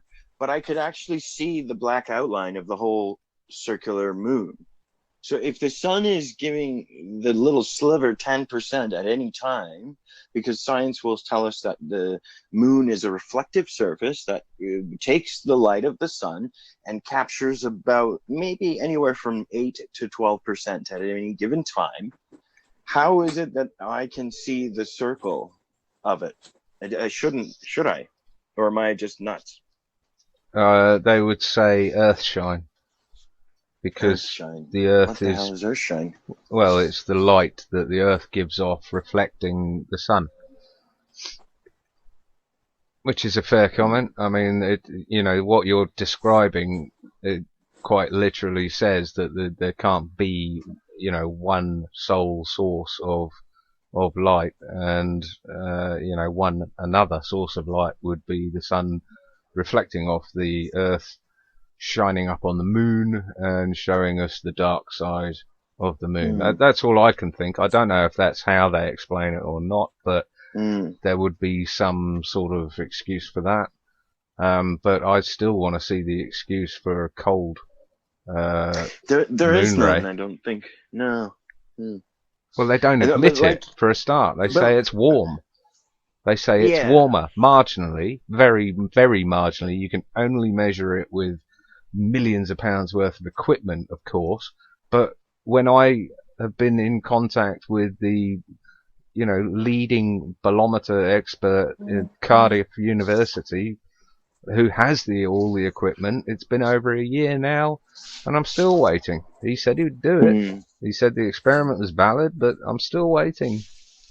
It's just such a double speak with it, because in the mainstream media, if you watch shows or anything like mystical or everything, it's always by the light of the cold moonlight. Like, there's such a double standard where people are like, yes, the dark, cold moon. But yet, if you think about it the other way, they're like, no, you're an idiot. It's the sun, you moron. There is no moonlight. Yeah, it's never the warm moonlight, is it? Nah. It's always the dark, cold moon. It's funny. But the point being is that people don't test things. People take things for granted, and even when told that there might be an interest in testing it, can't be bothered. Nope, not interested. It's all been done before. Why would I test it again when matey did it 2,000 years ago or 500 years ago, or whatever? Can I add an ignorant question? I just have one. I generally have no idea. The problem I've always had, and please help me with this, is if you think about if the moon is only got reflected light, that's absolutely fine at night. It's during the day, right, that I don't understand it, because if you were sat down and something's lighting up the room, and something's so far away that you can't see it, and it might pick a little bit of light up from the light source, but it's never going to reflect enough light back to illuminate it through the light source that's illuminating it and your sky at the same time. That's the thing I've never understood in terms of like I say, it's perfectly feasible at night because it is a clear reflection, but during the day, how does it illuminate through a level of light that it has to be more light of its own that's coming, or a different light that's coming through that original light, or surely more. But I say I could be corrected, but I don't see how it's more. That's a great point. That's something that's new. That's good, Adam. That's Well, great. I think it's Occam's razor again, isn't it? Why are we forced to contemplate all this mental gymnastics of what could possibly be happening when there's a pretty damn obvious explanation as to what's happening, is that it's not reflecting the sun's light at all. It's its own light. Yeah. And that's not a biblical point of view, because as you know, and anyone who listens or follows on Twitter or whatever knows, I'm not a religious person. I'm not touting the Bible here. I'm not, this is based on, scientific method data. If it's not reflecting, it's just a bonus that it's the scriptures emanating. happen to follow and say all the things that we're testing by ourselves. That's kind of like an added, interesting, you know. It puts them, it drives them mad, to be honest, because every one of them will that I've come across has accused me of being religious and start spouting things like, well, you know, how come you don't believe this but you believe that when it says it in the Bible? And it's a knee-jerk. There's programming there. Programming has been involved, dude, that has told that the ballers will naturally assume that you're coming from a religious, biblical standpoint, because that's the only thing that rings true as logic to them. That's the only excuse they can conceive as to why you're talking about it. But it also gives them a chance to go right into their regular comfort zone, which is on the forums attacking like they're the atheists attacking the Christians. That's, or the believers, right? That puts them, that gives them the pass to go into their favorite room and go on the evolution train argument, right? Well, they just flick the crib sheet over to religious nut and start spouting off, you know, you believe in talking donkeys, and this sort of thing. So it's an easy out for them, you know. It's like a flat earther when they find out someone they're talking to believes the moon landings, and you categorize them and go, right, well, you clearly haven't looked at it, you haven't researched it, you don't know what you're talking about, so there's really no point in carrying on. It's the same thing with them. They will label you a religious, Bible-believing nut, because it means then that they don't have to carry on talking to you, because you might actually affront their cognitive dissonance. They hate it. They hate it.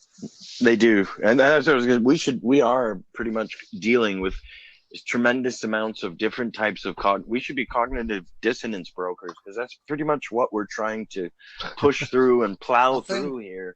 I think the point I would add there, guys, is that the Bible believing flat earth image is a fallback position for those opposing the science that's being presented to them. Correct. And scripture, as you would describe it, James, serious, well-preserved historical documents is what I would call them. And what we're seeing, right, forget whether it's the Bible, the Quran, ancient Vedic scripture, ancient American Indian tales. I'm reading a lot of stuff.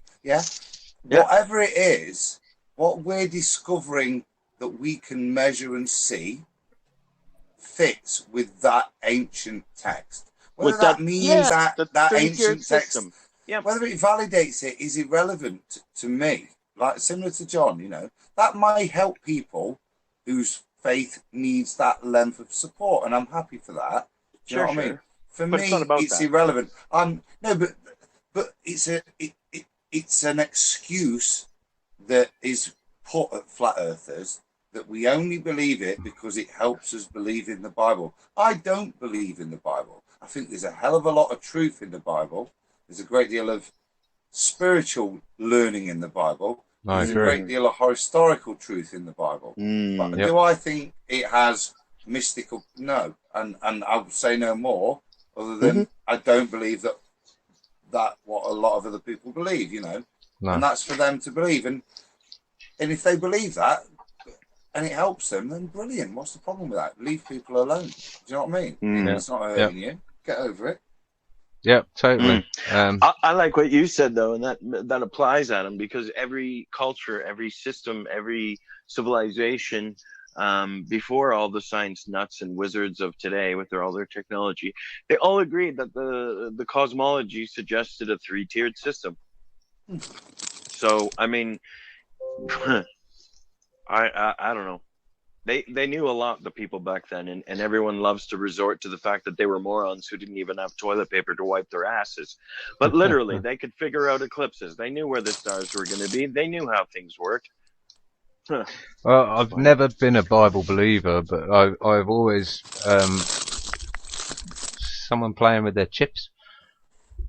Always I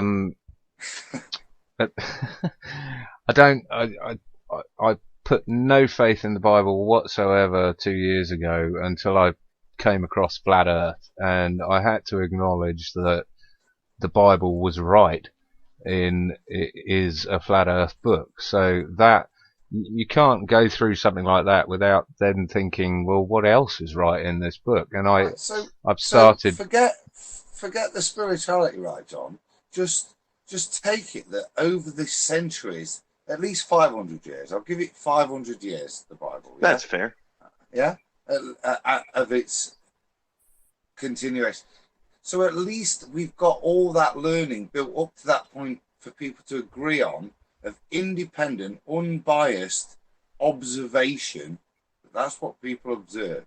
And I think there's a level of validity in that as we explore stuff and go, oh, is it bally, is it not? And, oh, does it spin, is it not? Everything that we find out is supported in ancient documents. That doesn't mean other stuff ancient documents say is true, but I think you've got to take a look at and maybe use it for guidance for further learning or further experimentation. Well, it's like if the guy next door told you for years and years on end something that you didn't believe, and you dismissed it and said you're a fucking loon, go away, like his car runs on water or something, and then he comes out and converts your car and runs it on water, you would put a new level of trust in that person next door. Absolutely. And that's simply what I'm saying when it came to the Bible. I had no level of trust in it because I hadn't read it. I didn't give a crap about it. As far as I was concerned, it was shoved down my throat when I was a kid. And there you go. But when I found out that the earth was flat, then it gave a massive new level of trust in this book. Now, do I trust the whole book? No, of course I don't. I don't proclaim there's a firmament or a dome or anything. I say that the evidence is strong that there is a dome or a firmament, however you want to define those things. But just because it says it in the Bible doesn't mean that I say, yes, it is. It actually works the other way with me. If it says it in the Bible, then I want to prove it so that I can then say, oh, right, well, it was right. Just like the flat earth.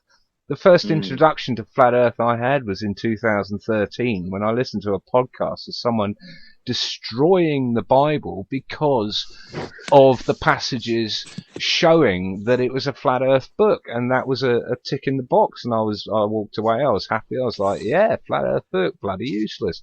Then I found out it was flat, and you can imagine how now it sits in my mind. I'm like, shit.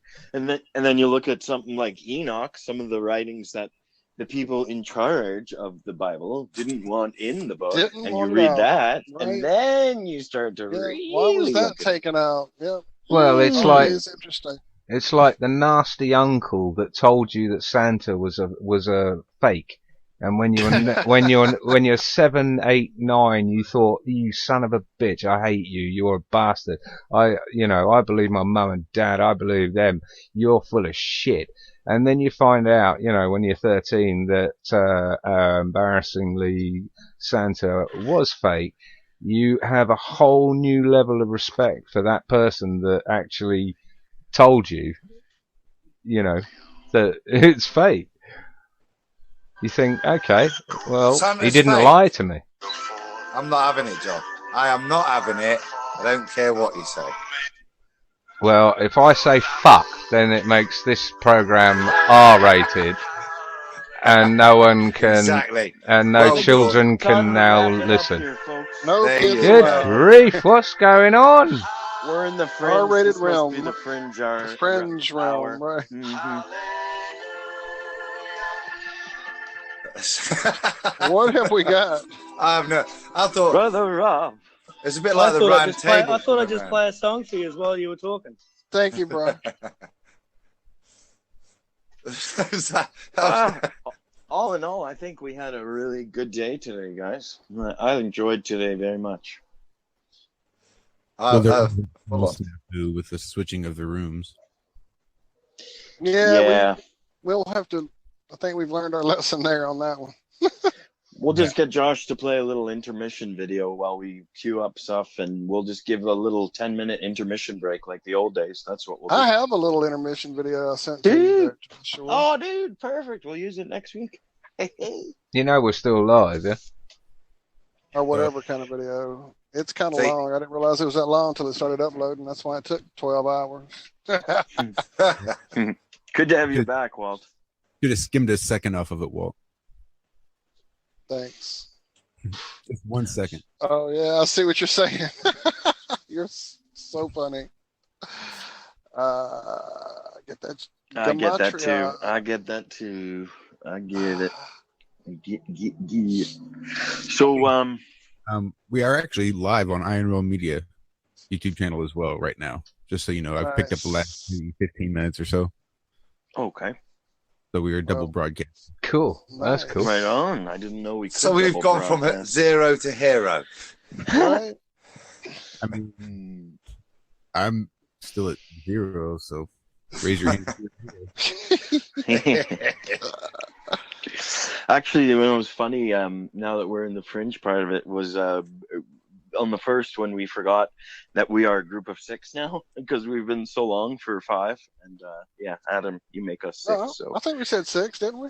no, at first we me too. I do it all the time because we always think it was 5 from the start, right? Yeah, we were the Fab Five for a minute. Yeah, the five guys. Now we're the 6, the merry 6. I was Slick counting. six. I was just counting icons. Oh, there's 5 there. There's 5 here. There's 5 of us. Yeah. As I heard it, Josh, to be fair, you said the 5 of us from that are here. You referred to those that were in the room at the point of what I heard. So Right. no apologetics required, and it's nice to feel included. And Yeah, you certainly guys. are. Well, I'm excited for the stuff you have cooking, my friend. We've got some. I've got some hard exciting work shows. ahead. I've got some hard work Yes, you ahead. do, but sir. Yes, you do. That's awesome. enough of that. As for do now. we all. As do we all. We all have a lot to do. I'm going to get out there with a slinky on the roof and drop it with that slow-mo camera. Yeah. I was just gonna say, did you? Well, how did the slow motion footage turn out? It turned up in the other room at one point. I saw it pop in. I don't know how to get it to you guys though. It's in the hangout we were in before. I can get it, guys, in screen Yeah. share. Now that slinky thing, what Wherever is that it? is. Oh, I found it. Yeah, they both popped in. Show the distant one first, and then show the close-up one second. They're only about 2 or 3 seconds long. That slinky experiment. I only got to sort of understand it the other day that it was demonstrating that it was the Earth, that the object was falling rather than the Earth was pulling.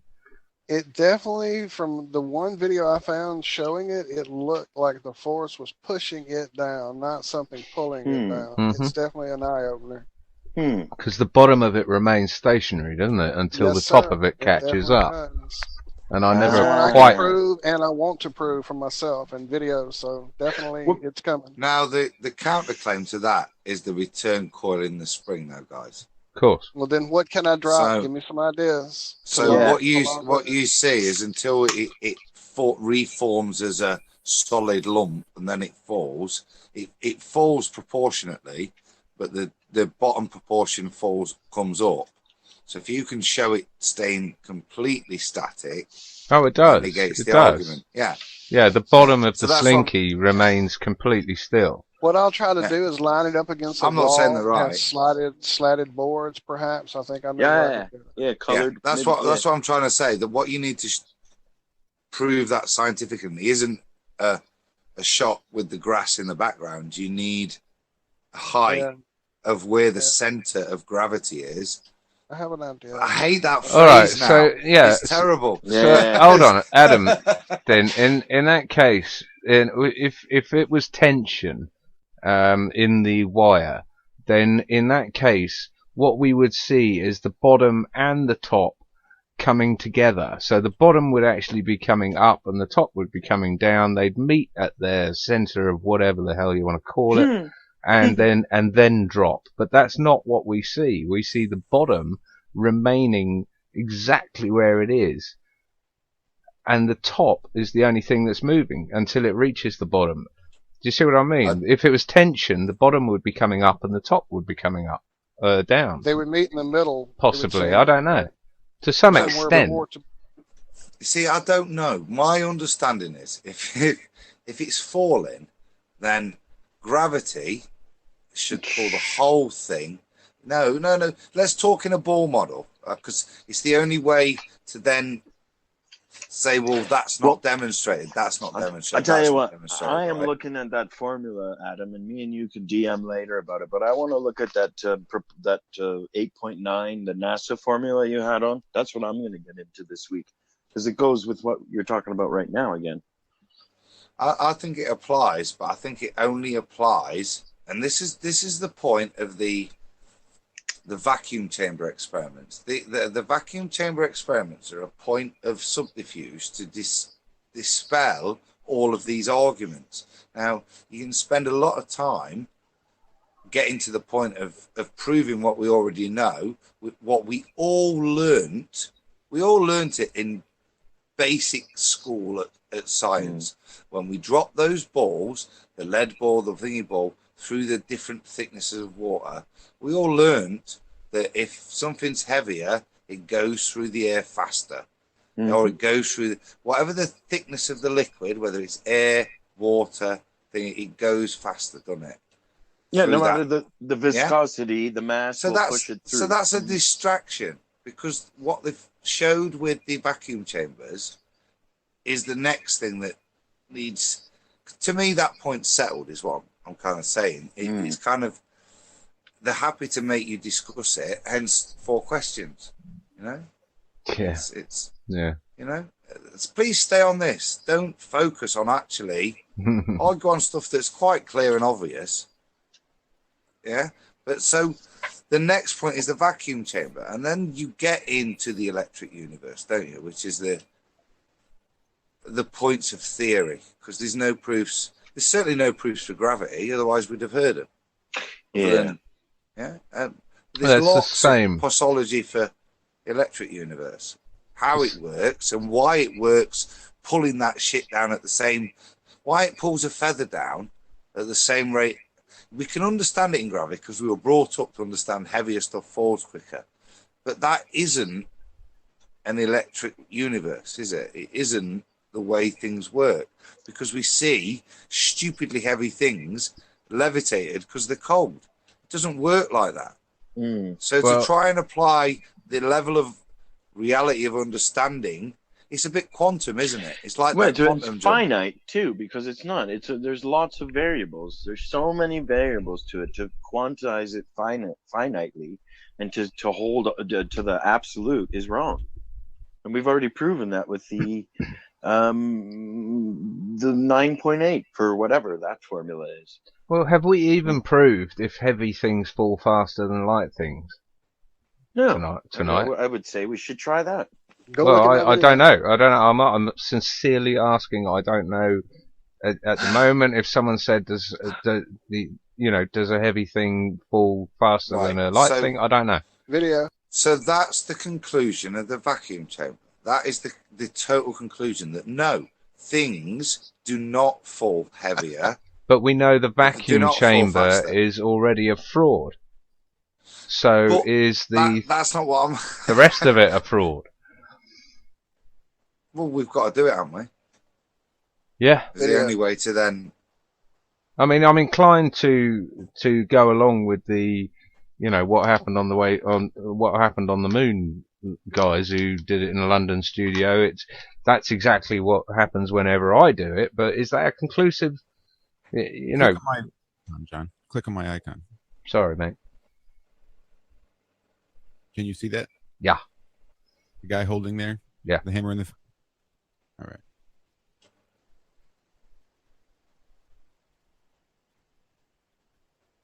Oof. Same time. Well, so the vacuum's a fraud. There's a slow motion close up too. So I did a close up to show you that they do hit. Or is that yours, Walt?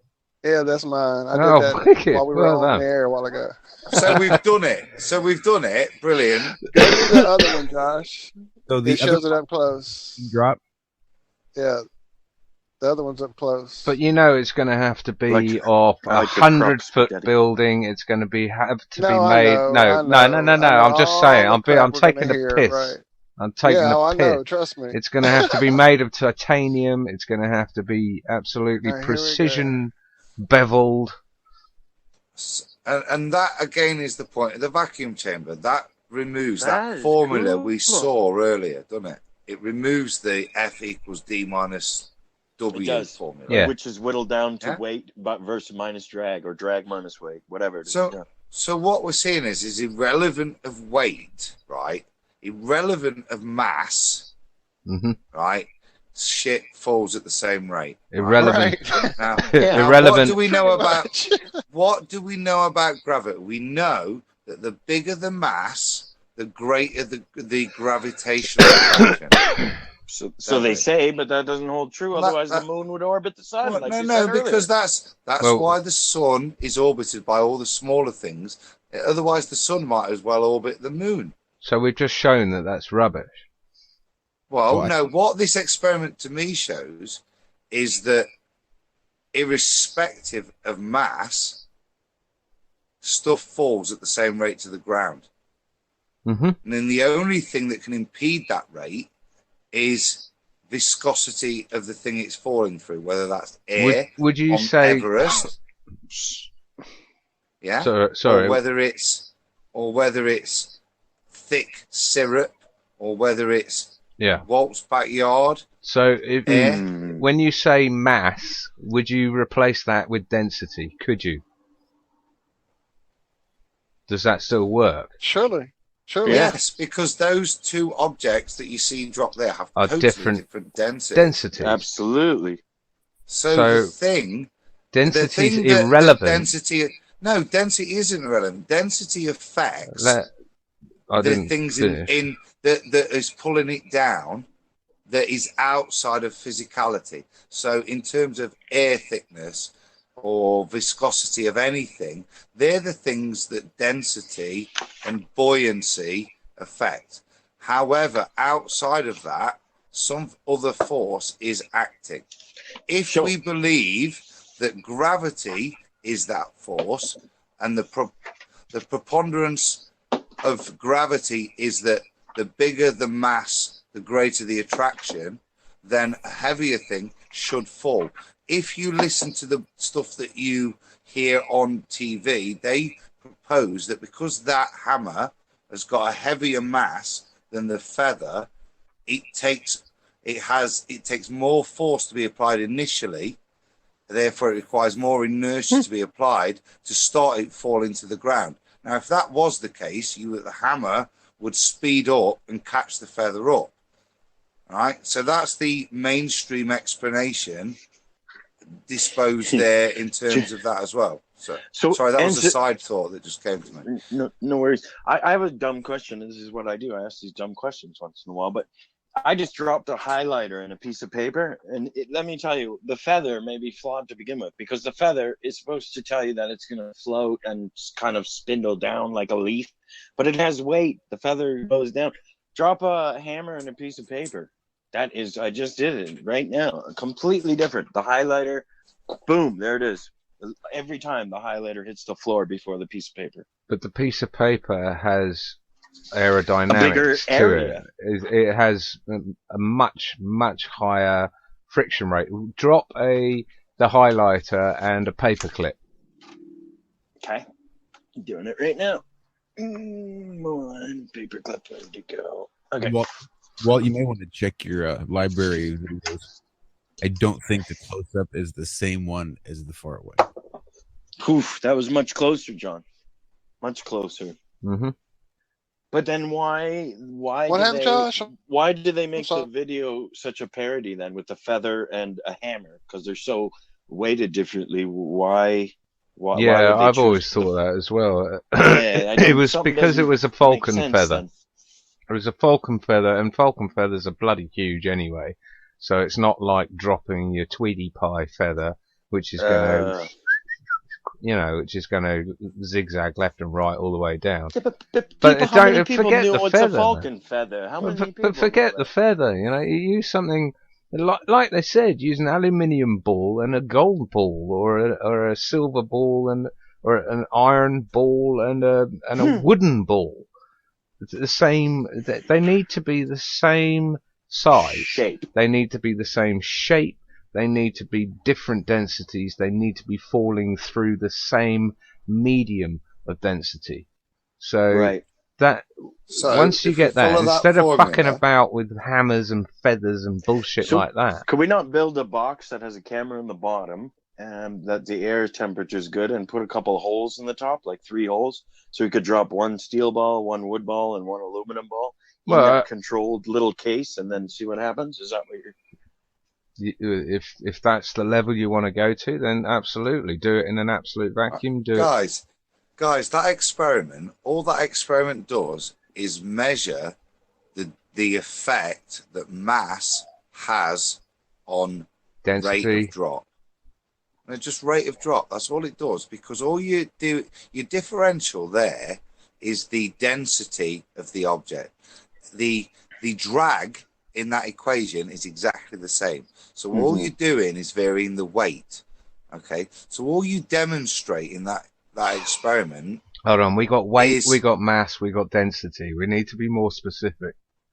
Right, density. I hear what you're right, Adam. I hear what you're saying, by the way. I got your point. Yeah, density is how much mass you cram into a volume. Mm-hmm. Yep. Put simply. Okay. Right.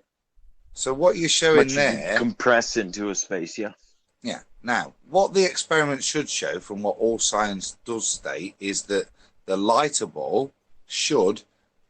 Now, there's 2 ways of doing the experiment. You can drop this thing with a stopwatch from a ridiculously high height in a controlled non-wind out exterior chamber, or you can use lasers to time it. But surely both would show the lighter ball takes slightly more time to hit the ground. Reason being, the air molecules have a bigger effect slowing it down, i.e. the rate of slower on that increased weight within the same thing shows that it falls through against the resistance. Just like anything, if I punch something with a big force, I'll go through whatever I punch more than if I punch it with a smaller force. And that's what that physics is showing.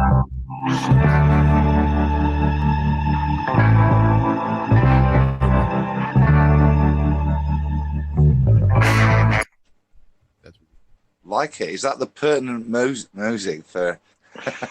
Josh, that just means... speak up. Let's hear from Speak you. up, We haven't bro. heard you all night. How do you sit there in silence? Yeah, we're just... I'll be tearing my cheeks off, like James would say. I've been enthralled.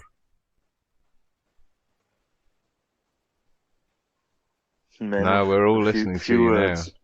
Come on, Ron Real. Come on, Ron.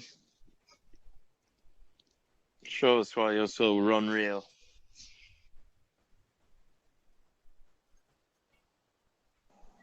Who are you talking to? Yeah. You, Rob. Someone Rob. else talk. I was doing I'm doing a little dropper. I'm dropping a. I'll just put it on a.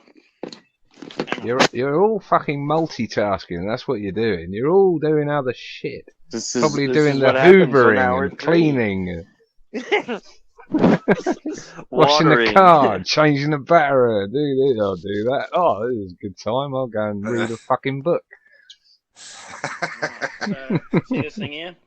Where are we? What we got, Rob? Let's have a look. I just dropped this thing here, and a cup. That at exactly the same time, and they both landed at exactly the same time. From about 2 meters up, I dropped them. Yeah, nearly that's identical. Same as I've had. I just took a video of it. I'm just trying to give you the video of it. On the fly. This is reporting on the fly. But yeah, I mean, if we could do that off a 200-foot building, and we could manage to actually, you know, it's like setting the Falkirk pendulum rocking. It's all about dropping these things at exactly. How do you make sure you're dropping the same things at exactly the same time? It's all about dropping these. Has anybody written Mythbusters to see if they can debunk the flat Earth? Dropping the same things at exactly the same time. I'd rather have a seance with Carl Sagan.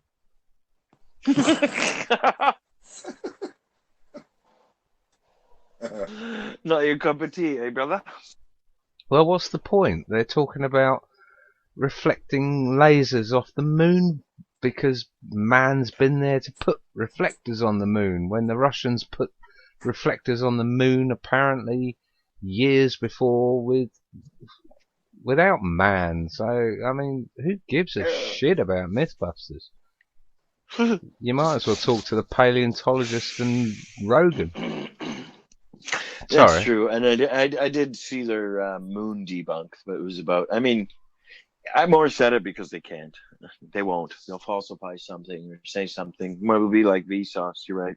Well, in their favour, they did discount they did myth bust the Coriolis effect of bog water going down clockwise and anti-clockwise. So fair enough. Mm-hmm. But their proof that we landed on the moon was the fact that they got one blip back from a laser beam. I mean, come on. They can't even look up that the Russians put laser reflectors on the moon long before Apollo. I mean, is that too much to ask? They can't work out that we've got a rover on Mars. Does that mean that we had a man there from the AA or whatever to put the rover on Mars? Yeah, Stagehand Al was there. He helped. Stagehand Al from Disney was there the whole time, John. Yeah, absolutely. Alongside Kubrick. But I'm feeling like I'm just going to shoot myself in the foot if I talk anymore. I'm already feeling like I talk too much. So I think I'm going to retire here and let you fine folks carry on. I'm feeling the same. I'm quite aggressive tonight, I think. You a little wound up, did you? Guys, I think it's time to wind the show up and toddle on to the after party. Yeah, I thought this was the after party. I think we're still live. Maybe have a chat. I thought it was a good show tonight, guys. I thought first hour went well. 4 questions, we covered it professionally as opposed to emotionally. Do you know what I mean? And the second half, John, the same, a professional coverage of the responses and the comments, you know, and realistically, hopefully, I don't see anything that showed anything other than the comments are weak and ill-founded or factually incorrect, as in terms of criticising, you know, my comments. Well, I like what you said. I hope it spurs him to make another one, a better one, that take out all the crap that we know was crap, and that he was just thrown out there to try and do a quick debunk, and come back with some that we can come back and do something more solid as well. Because I think on some level, the people like I and those Globers, they're just as hyped as us. Defend their position as much. And if they know that they can engage with us in a proper way, maybe we'll get someone who really wants to. I'd offer a plea. What we saw with Sly's response was such beautiful graphics, such high-end production. Give us a story to give to you, mate, to make at that level of production, our side of things, and then you do your side and see what people believe. There was a lot of slick graphics that I saw, but there was a distinct lack of substance. John's was really ropey, but full of substance. And that's the only thing I would say to him. Give us a fair shot, mate. Let us do a video for us. Work with us. Give us a video where you do that level of graphics that we could demonstrate our points to people simply. Uses analytical skills on some of the boats over the horizon videos that we've got now with the P900s. Take the P900 footage and do the analysis that you did on my mobile workshop. It took quite a bit of time to go through all of your footage. Absolutely, there was a lot of work put into it. So let's see it in something else. Whatever he did, yeah. Come and put the same level of effort and skills and expertise on our side, and just give us a chance and be a scientist. Well, and then judge your own work, mate. Same goes out for Wolfie 6020 or whatever. Instead of sort of saying that we never pick up on these mistakes, when in reality you don't listen to what we're talking about. Is Wolfie the guy that Bob talks about on? Has talked about on Globebusters? Yeah, I think he's a ATP pilot or to be fair to that commercial pilot. The way Bob talks, he's a fairly reasonable guy. He holds a different opinion, but is at least reasonable. So Wolfie, give us a go, mate. Throw some money to Bob, help him buy the ring. Is there any what I'd like to say to these people is, what have you got to lose if you realize it's flat and stationary? What is there that is stopping you investigating whether it is? Because truth is no investigation. You get on it and test it. What are you scared of? Not. I don't want to say you're scared of anything. That's not a laying down a gauntlet or anything. It's just, are you prepared to change your worldview, your paradigm, if the right evidence is put in front of you, or you do it yourself? That's what I want to know. Stick a ring laser gyro in an environment that is acceptable to you and Bob and all the rest of it. And if it doesn't move, what are you going to conclude from that? Because that's what I heard before. Someone said, I'll get their name up. Chris, someone commented saying, the next experiment is wireless. So what are you going to say then? Because almost all of your criticism is saying that I'm controlling this gyroscope somehow with the wire. So what are you going to say then? And they were saying, well, what are you going to say when the wireless one does move? And it's like, well, why can't you show us? Do it. Put your money where your mouth is. What are you going to do when... That's hilarious, though, isn't it? That's just so weak. It's just... honestly, it's that level of stuff. I don't know, John, how you bother to even respond to half of the stuff that you on Twitter that you put up with, because it's just not worth responding to. Well, this is a one-off. We're going to have to forgive these people and work with them when it all comes out anyways. They're going to be with us doing it, Yeah, eventually. I've no problem with somebody saying to John, but why what do you think? Why it would make this happen? Or I think even if you do this, it wouldn't make a difference, right? I've no problem with that and engaging with somebody who wants to talk like that.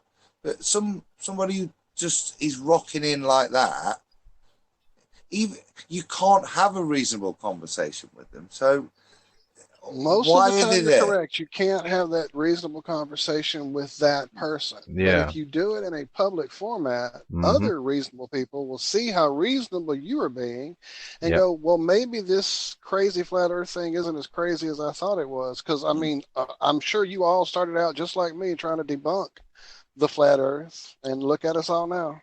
Well, I know that's that's exactly my what I'm point. saying, Walt. That's exactly what I'm Mhm. saying.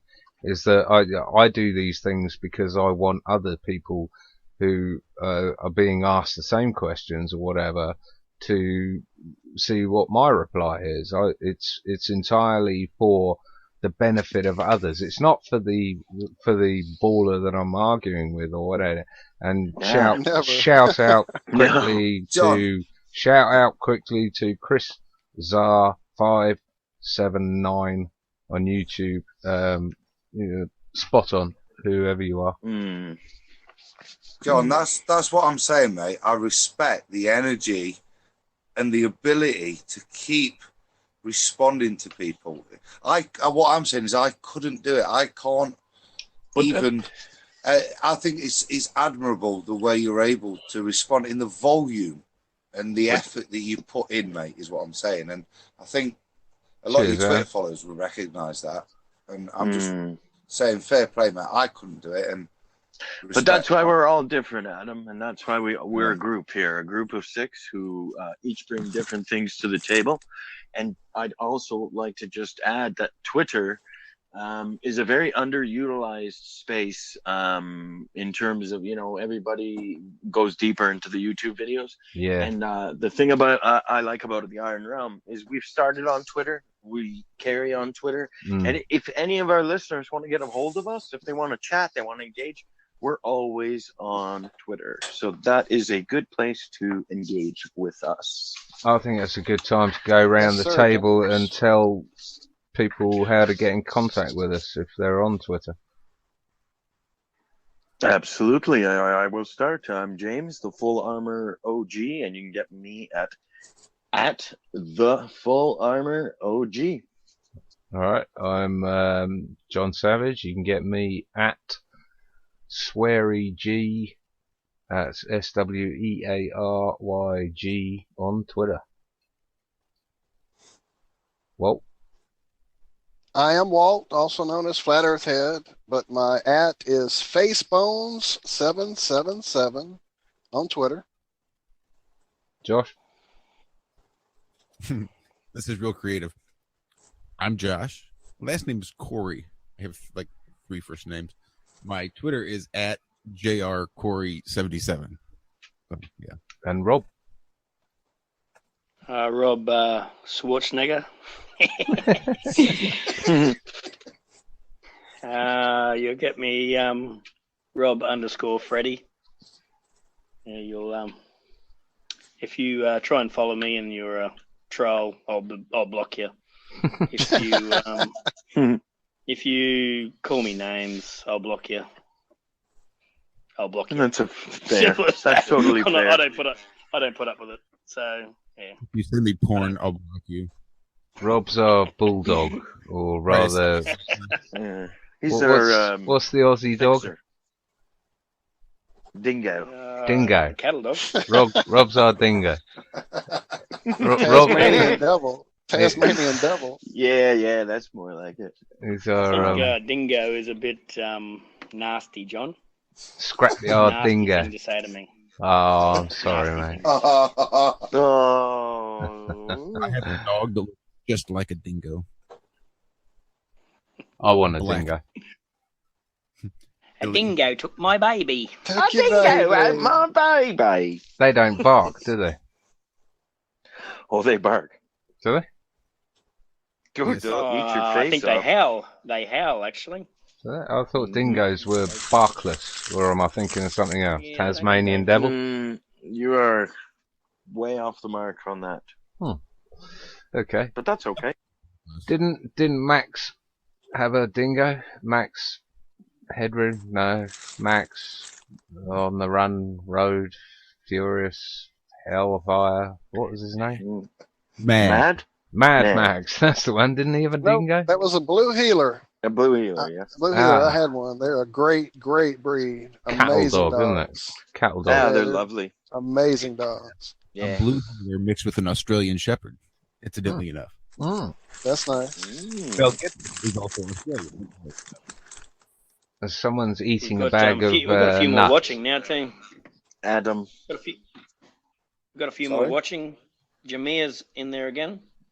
Nice. Yeah, Hi, Jameer. we were talking about her the other day, saying we should get her on the show, and I just said that to her Yes. in the chat too, because she's in a very great location, right? That's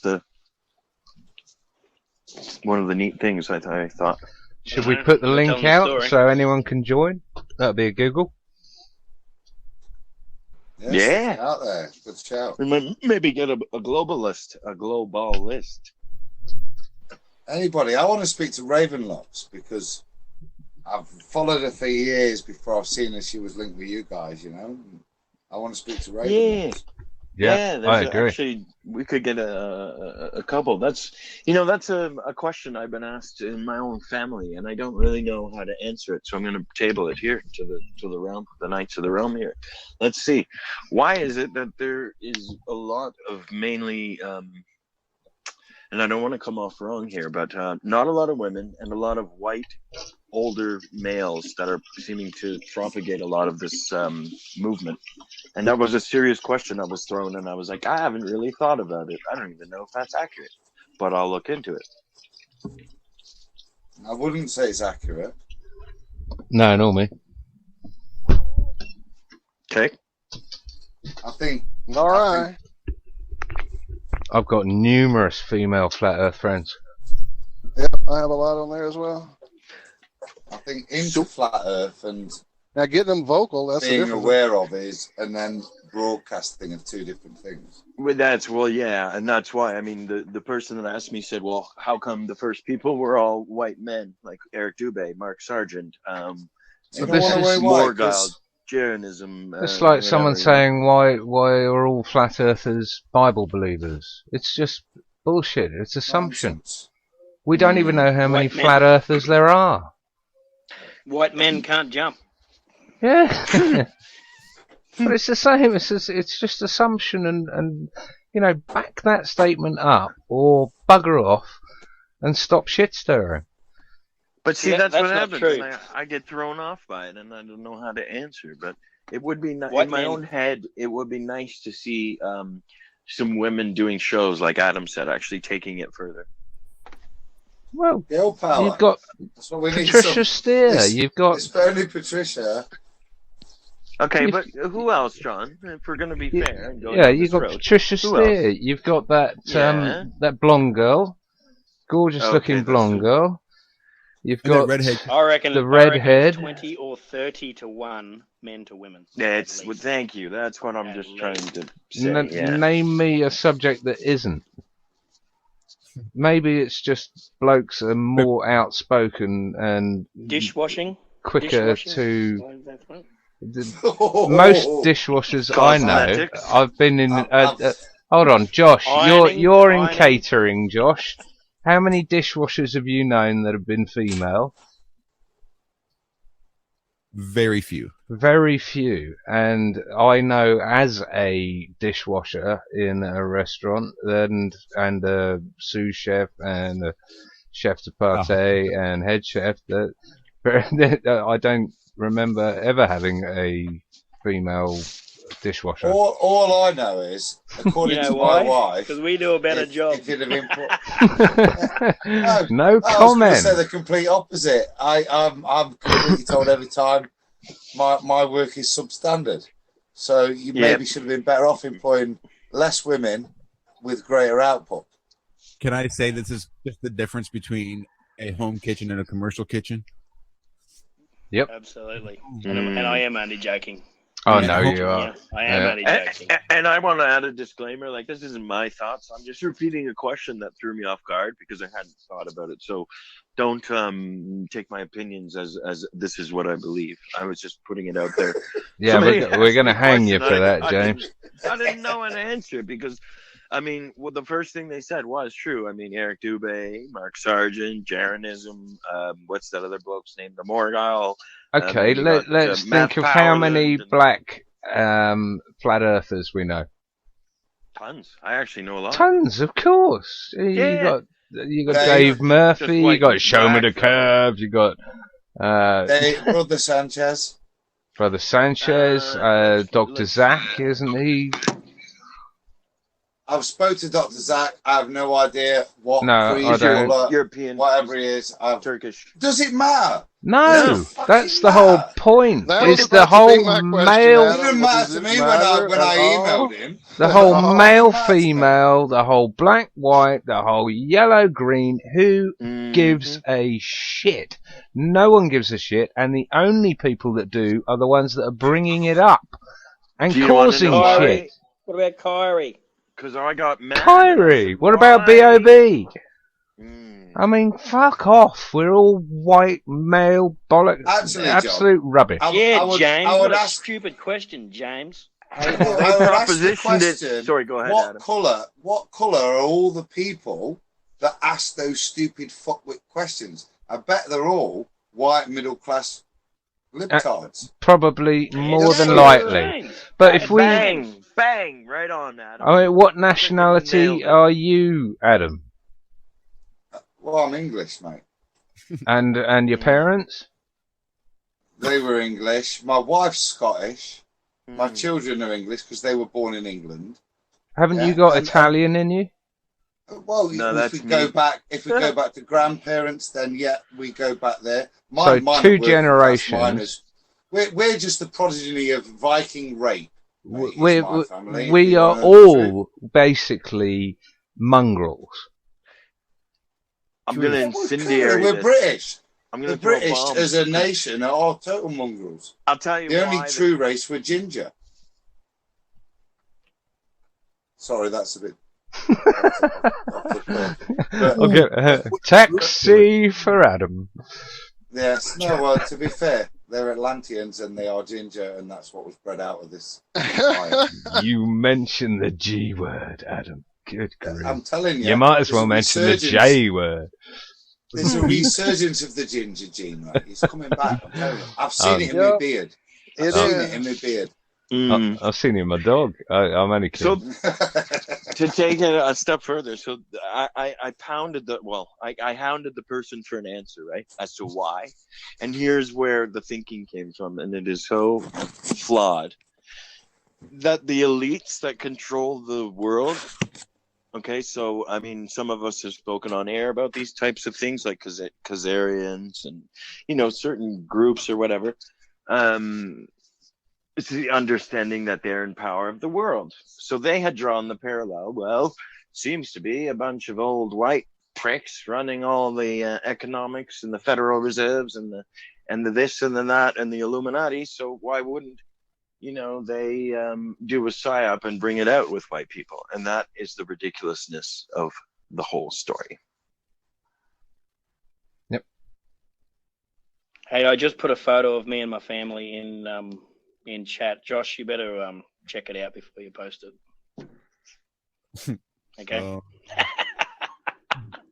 Can I just ask a question? Have I just been accused of being a white supremacist there, or am I Donald Trump? Where? What? Where? No.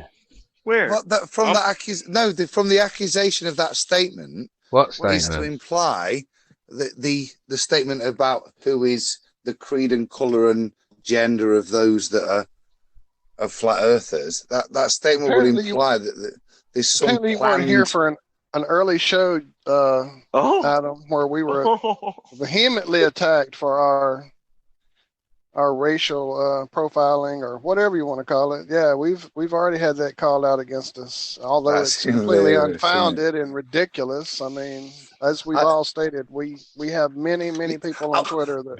You know what, guys? There's a range of people. There's a great analogy of that this week in my profession, and I deal with a lot of people that are unfortunate than me in terms of addiction and the likes, and a lot of them I try to help, and some of them come into my shop with the intention of stealing, and this week 4 people rushed into my shop, and it was quite obvious why. You know, after many 20 odd years of this profession, you understand what's going off, and there's a number of people ran in.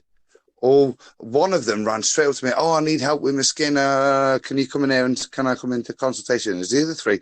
One of them I saw drop a bag. The second I challenged them, what the hell do you think's going off in here, guys? This kind of behaviour is inappropriate. Yeah, the black guy stood. Are you being racist because I'm black? And that is such a basic response. It says, are you mental? You're going to stand there and the base response you've got is to respond to the way we're behaving is to challenge me on my ethnicity. And within a shorter time, they cleared the shop. Yeah. But the response there is, that's what's given to so many people those basic liberal ideologies that if you are in any way opposed to equality in any way, that could be nothing other than being completely passive, that you're being racist, and it's pathetic. And These I refuse. Democrats that Trump shut down. You're talking about. Yeah. Those are them. Well, yeah. I refuse to curtail to it, mate. And if anybody ever wants to challenge me on that, I'm more than happy to engage in that because it's bum. I don't want to bring up the word, but you're describing exactly what happens if you talk about a J. What's a J? I'm not going to say it. John already tried to goat me to say it. Did you say the J word? Those the Ashkenazi. Yeah. Oh, a Jew. Oh, I have loads of Jewish friends. I'll happily say the word too, but I mean, we all get what kicked you off. What you just said is exactly what happens if you were to do anything or stand any sort of question. You're an AS. You're an anti-Semite right away, and that's what effectively the younger youth employ the same tactics to you in the store. It's the same kind of unfair, liberal, right, left-wing, libtard. It's awful. Those kinds of they're mental traps. It's a fallacy. It's a fallacy, is what it is. It's one of these fallacies that is used like a straw man, like ad hominem, like ad infinitum. It's a fallacy. I'll go with you there, guys. It's a tactic. It's a tactic. Yeah. It's like you back someone into a corner in the playground and they, turn around and say you're fat or whatever, or it's just so basic.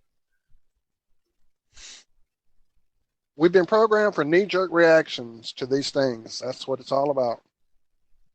Knee-jerk embarrassment, I think.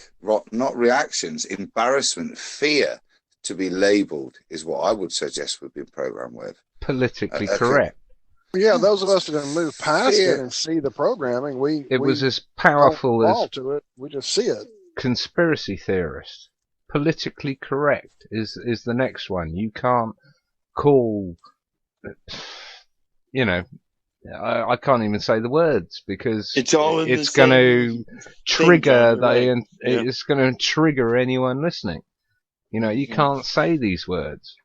It's programming, and it's hardcore programming too.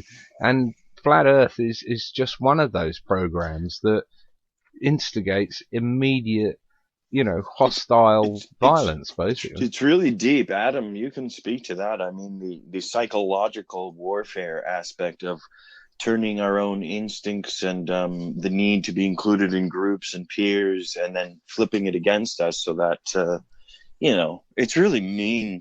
It's a really dirty, dirty trick. Really bad. It's a very, very powerful tool in today's society to be able to manipulate people. Because for the fear of a label, you will subjugate your opinion.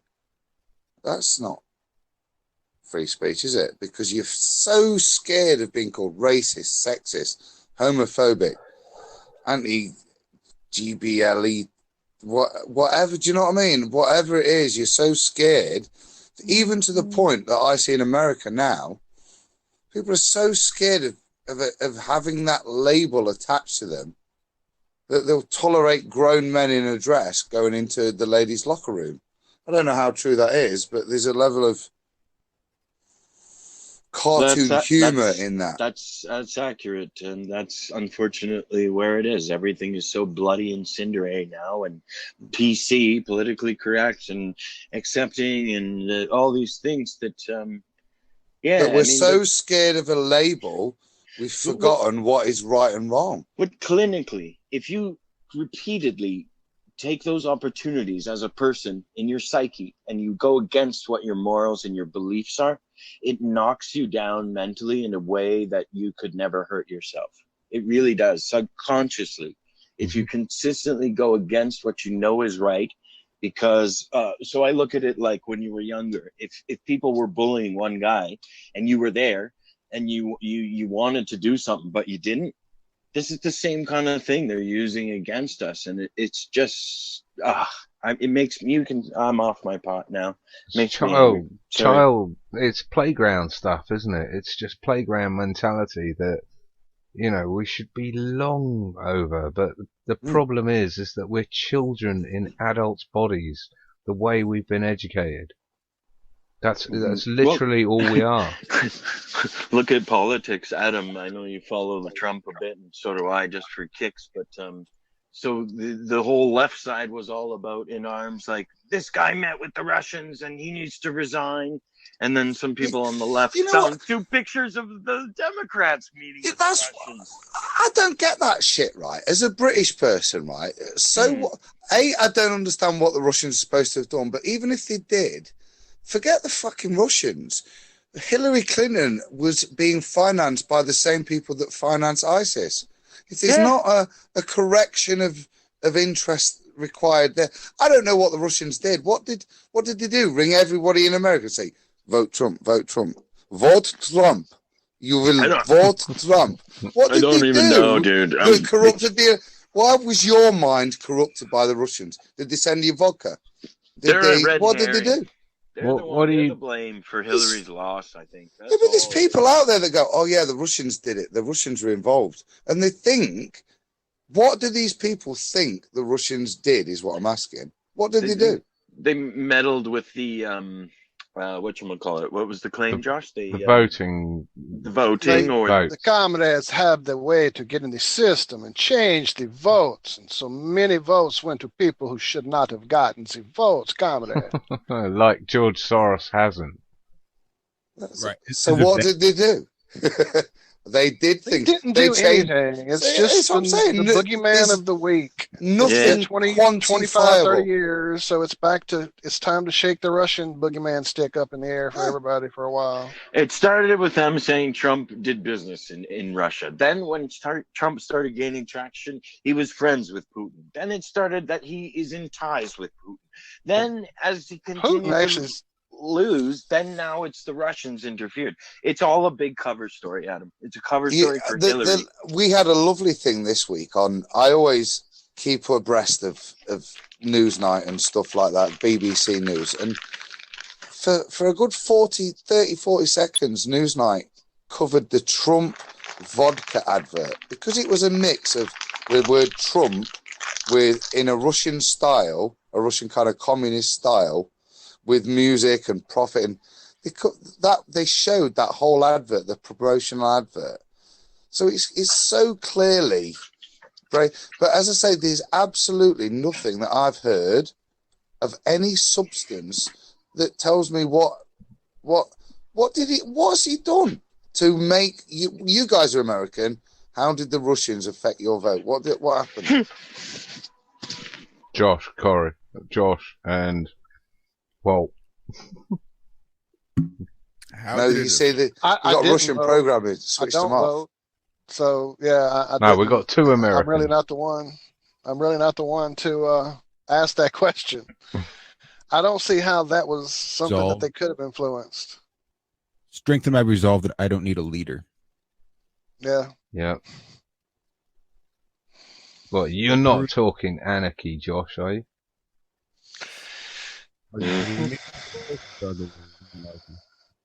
I Can't think hear that's you, the mate. responsible way people should live. I mean, it's not feasible until this sort of mass awakening, that 100th monkey syndrome happens, and everybody can start to lose these labels and stop the manipulations and stop with this BS, sort of start to be real with everyone.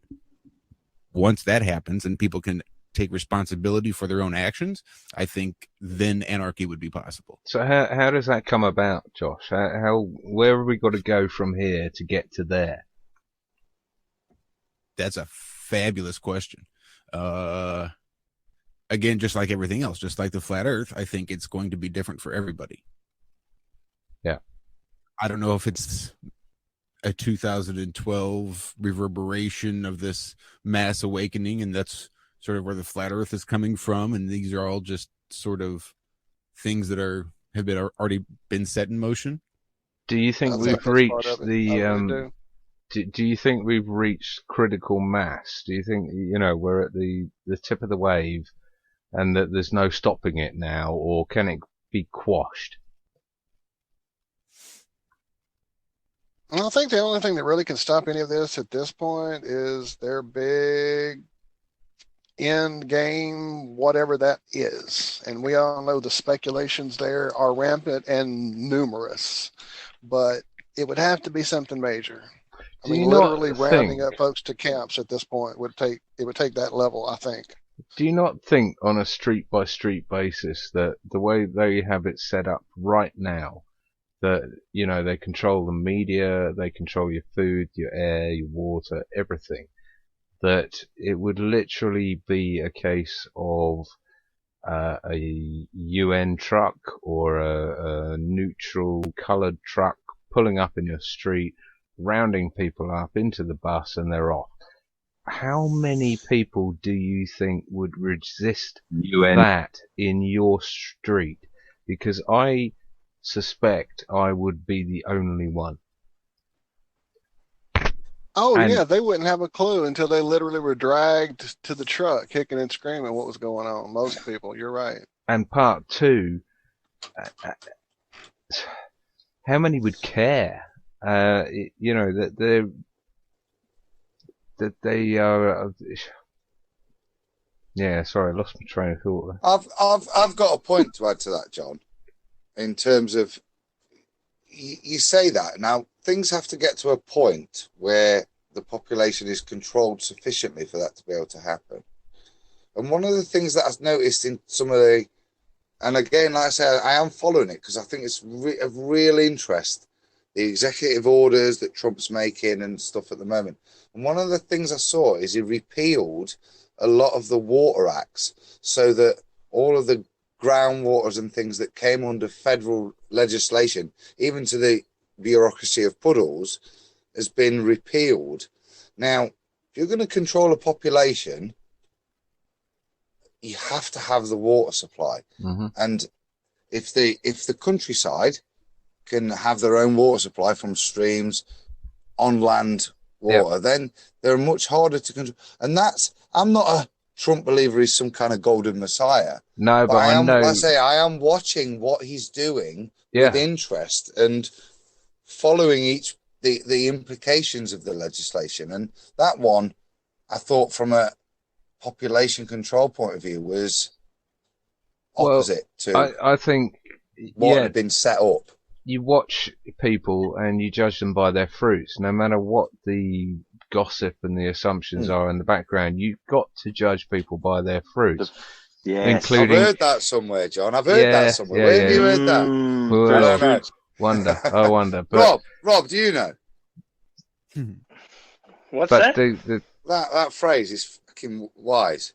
Yeah. Oh yeah. That's the only thing I go by. That's the only thing. You need proofs, and you need observable proofs. And judging them by their fruits. So it's a case of, benefit of the doubt until proven otherwise, as far as I'm concerned. And Right. what did you say he recalled? The Water Act. Yeah, okay, that's a massive step in the right direction.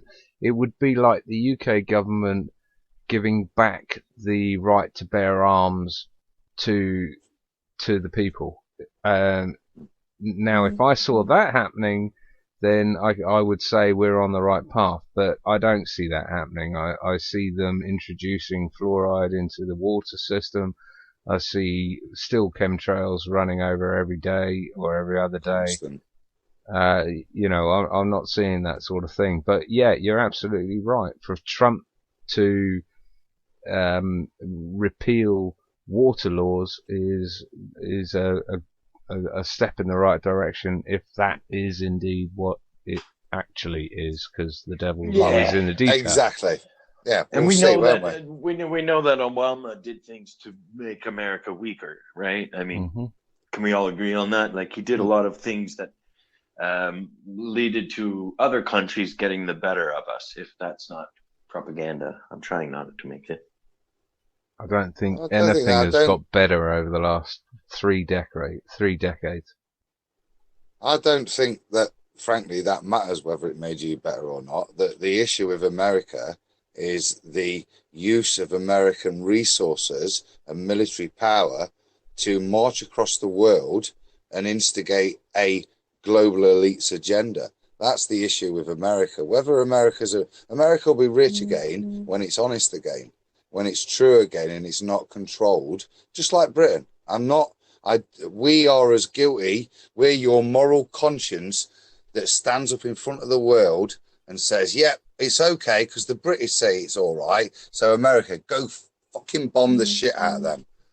Yeah, that's when America will be great again. Not when you've got a decent economy. Well, yeah, about 7 presidents worth, isn't it? And Canada and Australia. I mean, I don't think any of them have ever been free. No, we're in the belly of the beast. Yes, you are, sir. So surely it should come from us. It's the eye of the storm. That's why it's so calm here, realistically. That's why even World Wars 1 and 2 didn't affect us. It's the eye of the storm. Strange days, my friends. Strange days indeed. May you live in interesting times. Oh, I don't know about you guys, but I gotta go. I don't even know if we're live anymore. Are we still live? I wouldn't even know how to check. I'm not sure. I'm trying to check now. Yeah, we sure are. Yep. Oh. Okay. Oh dear. Late night run. On where? Yeah. Where are we still live? On you and on IRM. Oh, we got the double stream for the good stuff, eh? I don't even know how to stop going live. You're gonna groove us out, Josh or John or whoever who can do it. Go for it, Josh. What, you want me to groove you out? With that video. Yeah, let's do that. Because I'm gonna go for a while, anyways. I'll pop on later tonight. I'll be back, but I have to do some things I've been on since I got 12 o'clock here now. Lurking right now myself, so. I'm going to shut down my live feed because I don't know any other way of how to. So thanks for listening. This is IronRealmMedia. Thank you all. We've been joined by, let me check, Adam and Walt. Good evening. And Josh. And Thank you, Rob. guys. And James. And myself. Yep. Good afternoon. It's been a lovely chat. And we will catch you all hopefully next Friday, 10 p.m. GMT. Good night. Same flat time, same flat channel. Yoo-hoo!